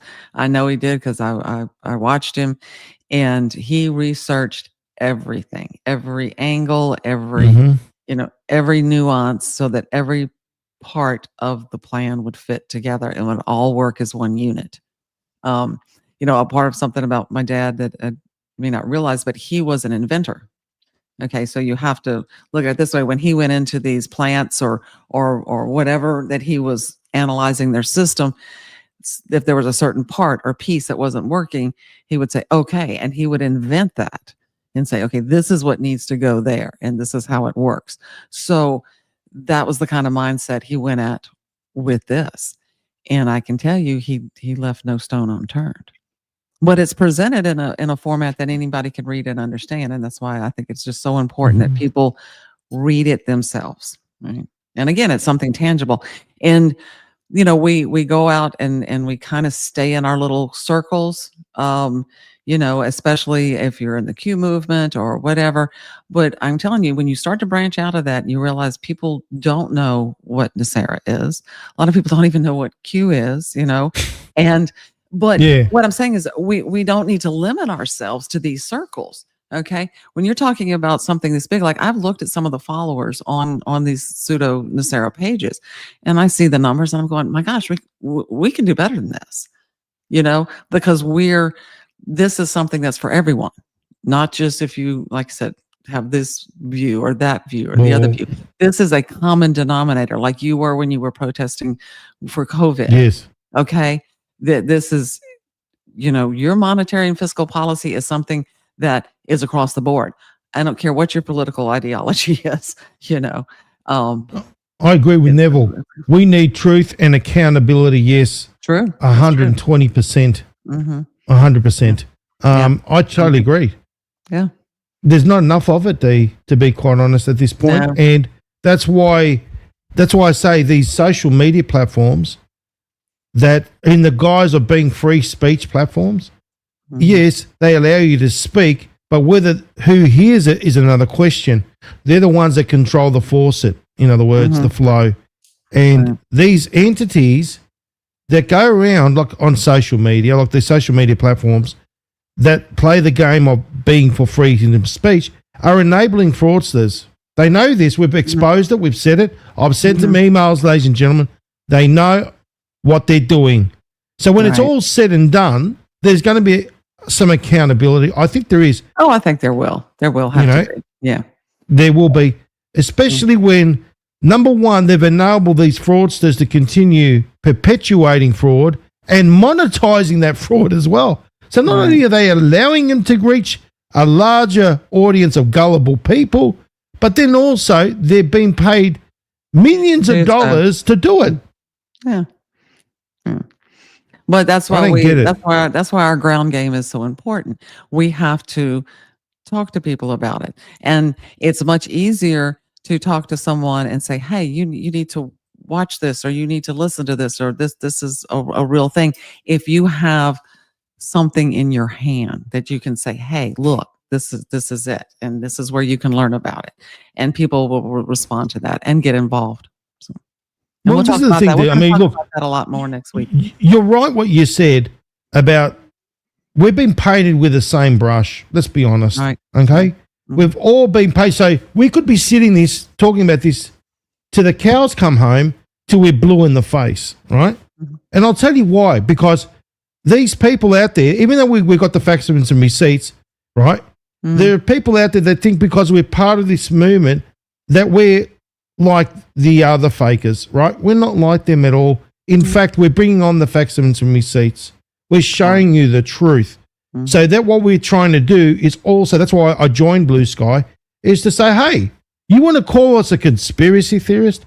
Well, come here, let us show you the truth then, based on the facts and some receipts, and then let's see what you have to say. You know what I mean? Right. Because Yes, it's not about left and right. No, it's not. And so that's why we have to, get out of our own boundaries. We have to expand our own circles and be able to talk to people who don't think necessarily the way we do. Because once again, this is a common denominator. Okay. All in the same ship. So, that's a challenge for people, but it's something once you do it a couple of times, you found out how easy it is. And when I start talking to this about people who don't know anything about Nesara, don't know anything about Q, don't know anything about that stuff, they perk up and they say, wow, you're making sense and some good points where, tell me more. And I think you'll be surprised how receptive people will be if you meet them where they are and you have something actual to show them. So. That's right. That's why I say you got to think outside the square and not just say we're going to stay within this realm. No, we want everybody to hear it, everyone to see the truth, and they can't dispute it. When you got the truth, when you got the hardcore facts and some receipts, they can't dispute it. What are they going to say? It's right there in front of their faces, right there in front of their face. Yeah, exactly. So that's what I'm saying. We got to get rid of this. What do you call it? Stigma. Stereotyping, stigma, whatever it is. Yeah, we've got to get rid of it. Yeah, and like I said, it's difficult for everyone to do that. But there again, what are you afraid of? If you go talk to someone about it, what are they gonna not like you or call you a name? Well, gosh, welcome to my I'm gonna world. go cry in the corner. And suck my thumb. Think about that, and once you do it a few times, and then you have fear, of how you're perceived, and like I said, you'll find out it's a whole lot easier than you think, because they're concerned too. Believe me, at the end of the day, people are concerned about their financial future, irregardless of what they believe politically. Let's talk about that for a moment, Dee. There are people that are still sucking on that opium pipe, right? Still going. I've seen them. And remember what I said? I've always been saying this, that these fakers are going to find our exit strategy. And I just proven the point. Today I made and thank you, Soren, for bringing that to our attention. But you can see that's one of the major players out there on the fakery of medbeds. They're trying to work out a way to get out of this. You've seen little exit strategy, right? Right. So that's all factual. And they're all going to start taking that little route, because what they're going to be thinking about is, how can I leave and take the cash with me? You know what I mean? That's what they're going to be thinking about. These fakers, these grifters, whatever you want to call them, con men, con women, the whole box and dice. They're going to be trying to think about a way of getting out. Now, the question is the damage that they've done and the damage that's going to be left. That's the question, D. You know what I mean? That's what I think about. People think that I'm sort of some hard-ass person. No, I care about people. I've been trying to prepare people for what's coming and what's true and what's factual and what's proven, right? But these entities don't want to give us the time of day. They don't, D. They want to continue believing the garbage that's based on nothing, on thin air, and they just want to continue sucking on that drug called opium right the way until the walls all collapse around them. And then what are they going to do? That's my question.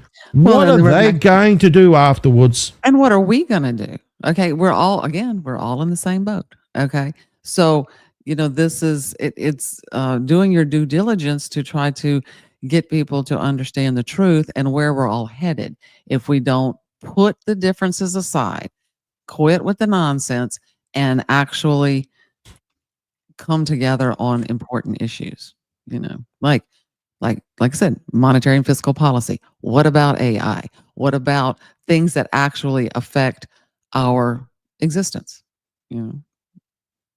That's right. The environment. That's right. There's many worthwhile topics important to humanity that need to be addressed. And instead of playing this tennis game back and forth that we've been doing for eons. So, but we're going to continue the fight, and we're going to be back next week. That's it. What's next week, darling? What are we doing next week? We are going to be doing chapter 9. And, chapter 9. Chapter 9 is called Pie in the Sky, and he's got a lot of good information in it. I will give a little warning though. There is a trigger alert. There's a trigger alert. Oh, we're going to put one. Yeah, there's a trigger alert, but you know what? It is as much for everyone in the crowd as it is for me, and so I think we've kind of touched on it a little bit here tonight, but we're going to do that. So make sure you read chapter 9 for next week. Chapter 9. Yeah. Okay. What page is that? I'm just trying to find it. Okay. Oh, here it is. Yeah. Page 314. I'll call it a pie in the face for a lot of people. No, it's not that bad. No, I'm only kidding. He talks about the benefits of Nesara and that kind of thing, and kind of again brings it all home. It kind of takes in all of the aspects that we've talked about, back from the history to the creation of utopia that they've tried to everything, and brings it all together. So, there you go. This is from Rosedale. Yeah, D, your warmth. Oh, you put it up there already. Yeah, it's up there for you. Okay, so D, your warmth and respect for your dad brought my dad's memory to my heart. Much love. Oh, how sweet. Yes, I know. That's I miss my dad terribly, but I feel like he's always with me. And you got Neville? I appreciate that. Is there another one? Yeah, I've got it right on the screen for you. Okay, let me blow the screen up here. Okay. I don't know why I cannot see it when I do that. I think you need some more training. I do. I need a few more training. Okay, so what does he say? Nevin? Oh, we need is that the one that says today? You're a wonderful daughter. You're a wonderful daughter for your father and mother. Respect to you, D. There you go. Oh, thank you so much. Thank you so much, Nevin. I appreciate that. And I appreciate y'all. I'm just grateful that y'all tune in and helping to spread the word. It just means more to me and my family. Okay, hold on. One more question. Okay. Carol, thank you for, because you know what happens, Carol, just to let you know, things just go boom, boom, boom. The chat, as it scrolls up, and then we miss out. So this one's for you. Okay. Is that for Carol? Oh, Carol's asking me a question. Okay. Somehow when I blow up my screen, I have this toolbar at the bottom and I can't read the question. So that's what's happening. So read it to me. What's it say? Okay. So question D, what was your mom's reaction on the letter from Trump? Oh, well, it just came yesterday. I haven't talked to her yet. So I will be seeing her tomorrow. And I will well, maybe we can answer that one next week. Yeah, we'll answer that next week. I'm sure she'll be thrilled. Yeah, so I'll see her tomorrow. And actually, I just got it late last night or early this morning, actually. Thanks, Randy. Okay. Thank you very much, Randy. Yeah, next week's homework assignment, chapter 9. So awesome. Yes, and remember, buy the book. This book. It's amazing. Up there again, so that people will have that. If you throw that banner up there for us. Wow. I'm going to find it. Yeah, sorry. I'm just scrolling through the chat again. There we go. Okay, yeah, there's the website. So, go there. Like I said, there's more information to read on the website, and get your book, get your copy. And I appreciate y'all coming. I just want to say one thing. Good. Very important, guys, that we all stick together where we go when we go. Do you see the result that we got? You're seeing how they are running. They are all running. Yeah. Okay, that one right there was one of the biggest instigators of this medbed business, okay? The fake medbed. Now, she's making excuses, excess strategies, and it's all because of everybody, okay? Because we're calling out the lies and the deceptions. We're all in this together. Where we go on, we go. We all got to do our bit. Continue the fight, ladies and gentlemen. Absolutely. Don't allow these fakers an ounce of breath. You continue. You call them out, because the sooner they go, the better for all of us. Right. Isn't that right, Dee? That's right. And get down to serious business. So, FCB and his team and I, we work very hard, but y'all are working hard too. And I know that in the beginning, we asked y'all to do some digital soldier for us, and you've done it. I have seen your comments on other sites, and he's right. They hammered them. Yeah, and so it is making a difference, and that's what it's going to take. And again, I'm eternally grateful. So, Look, I'm on Blue Sky. So, are you going to join me as well? Are you going to come and send up an account? Yes, I am. I'm there. Going We to go. do that tomorrow. I am. So that's me. FCBD3 code. You type that out on Blue Sky, you will find me. Please come and join me there. Okay, because at the moment I'm lonely. Yeah, so we'll get over there and give you some support. Yes, we all need to support each other. So, Dee, you're going to obviously put yours up there. So, what would be under the Nesara Institute or something? I don't know. I'll create the account and I'll post it out there, and I'll give it to you as soon as I do, and let people. You can throw it up there on one of the other shows and say, "Hey, this is where D is on Blue Sky." Because as we said, it's not about left and right, guys. No, we got to awaken our brothers, left, right, and center. You know what I mean? Exactly. Excellent. So I want to say thank you to our team, to Carol and Soren. We love you. You guys are awesome. Okay. Thank you for keeping the chat in check. And thank you to everybody for your support, your unwavering support. And also, remember, you could support Dee and Jean by going to nesarainstitute.com, right? Yes. And you can buy the book there. And then also you can buy the lovely merch. And that merch goes towards, you call it a house note, I think. Her house note, her mortgage. Or mortgage, yes. All the profits that we get from that will go toward the principal on her mortgage. And like I said, it's our desire to get her squared away, so she no longer has to work. And that's important to us. So Awesome. So if you can do that, that'll be great, guys. I'm going to be getting a t-shirt. Okay, good. Yeah, the Harvey shirt. I would like a t-shirt with Harvey's face and a finger. Oh, and, no. And then pointing it towards Shanae Goodwin's face. Yeah. That would be great, wouldn't it? There's certain things we don't do. So. You know what I mean, Dee. Oh, look, come on. We can use our, imagination here. We can do things like that. Yeah, we have a shirt with his face on it, and it says, "Ask me about the real Nesara." So yes. Go. So, you could do that by going to nesarainstitute.com. Yeah. And then also, I want to say thank you to those that have stood by us, supported us. Your comments are amazing. Please don't forget, thumbs up, great comments. Let's share this all around the place, ladies and gentlemen. Let's get the message out there. We've got to help. Look, remember, we are under the pump or under the restrictions from, shall we say, Rumble and the rest of the gang at this point. Right. They don't want the real truth getting out there because they're helping and they're committing fraud, and they know it. They've been called out many, many times. Don't you worry. I'm going to keep doing it, right? Yeah. And they need to be called out. Now, at the end of the day, we've got to do this grassroots style. Right. Remember, the power's with us. Isn't that right, Dee? That's right. And the more people that are aware and can discuss with facts, evidence, and receipts, and actually sit down and have a conversation with someone and say, look, this is what I've learned, and here's where you can learn it, and have a one-on-one or whatever conversation, then that's how it spreads, right? And that's how people learn about it. And so we're going to keep doing everything we can on this end to give support, and we're looking. We might talk about it next week, but there's a certain portion of the book that Harvey talks about a monetary rights movement, And so that's something we've been considering for a while, and what that would look like. So we'll keep y'all abreast of that. So. Awesome. And don't forget, tune in tonight. I think tonight, yes, tonight to part 2 of Apocalypse, the reveal. This is part 2. Okay. You would have seen part 1 on the Dakota's Den. Part 2 in Dakota's Den of Apocalypse, the reveal. It's going to be huge, guys.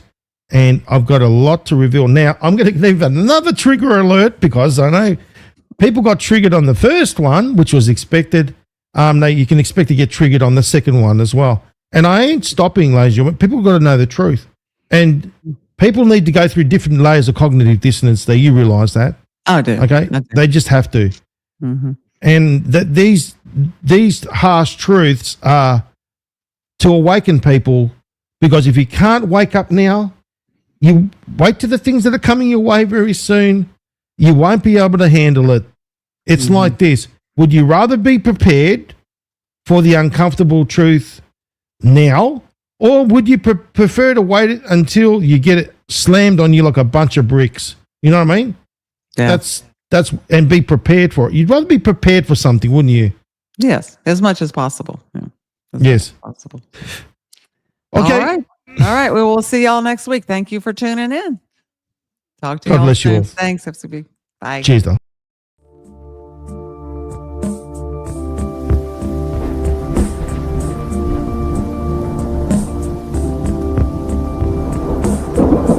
I can feel it coming in the air tonight. Oh Lord,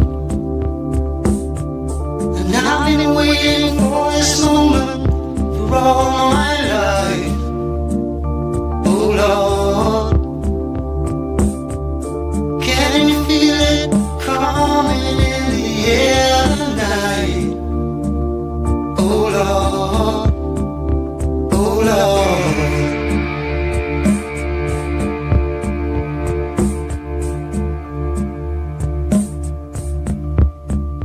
well, if you told me you were drowning, I would not lend a hand.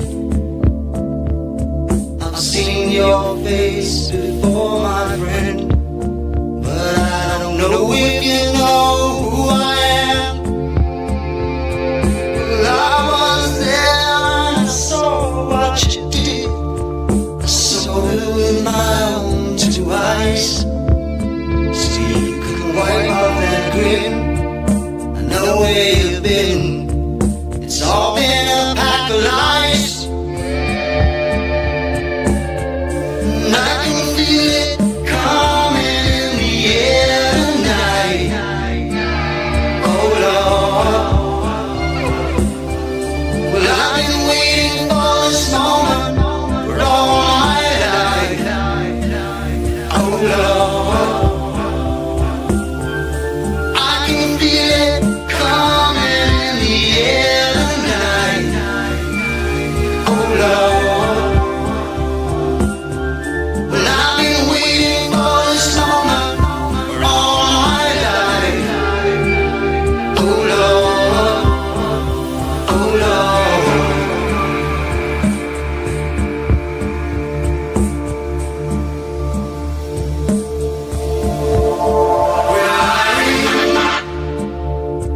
I remember, don't worry. How could I ever forget? It's the first time, the last time we ever met. But I know the reason why you keep your silence up. No, you don't believe. The hurt doesn't show, but the pain still grows. So stranger to you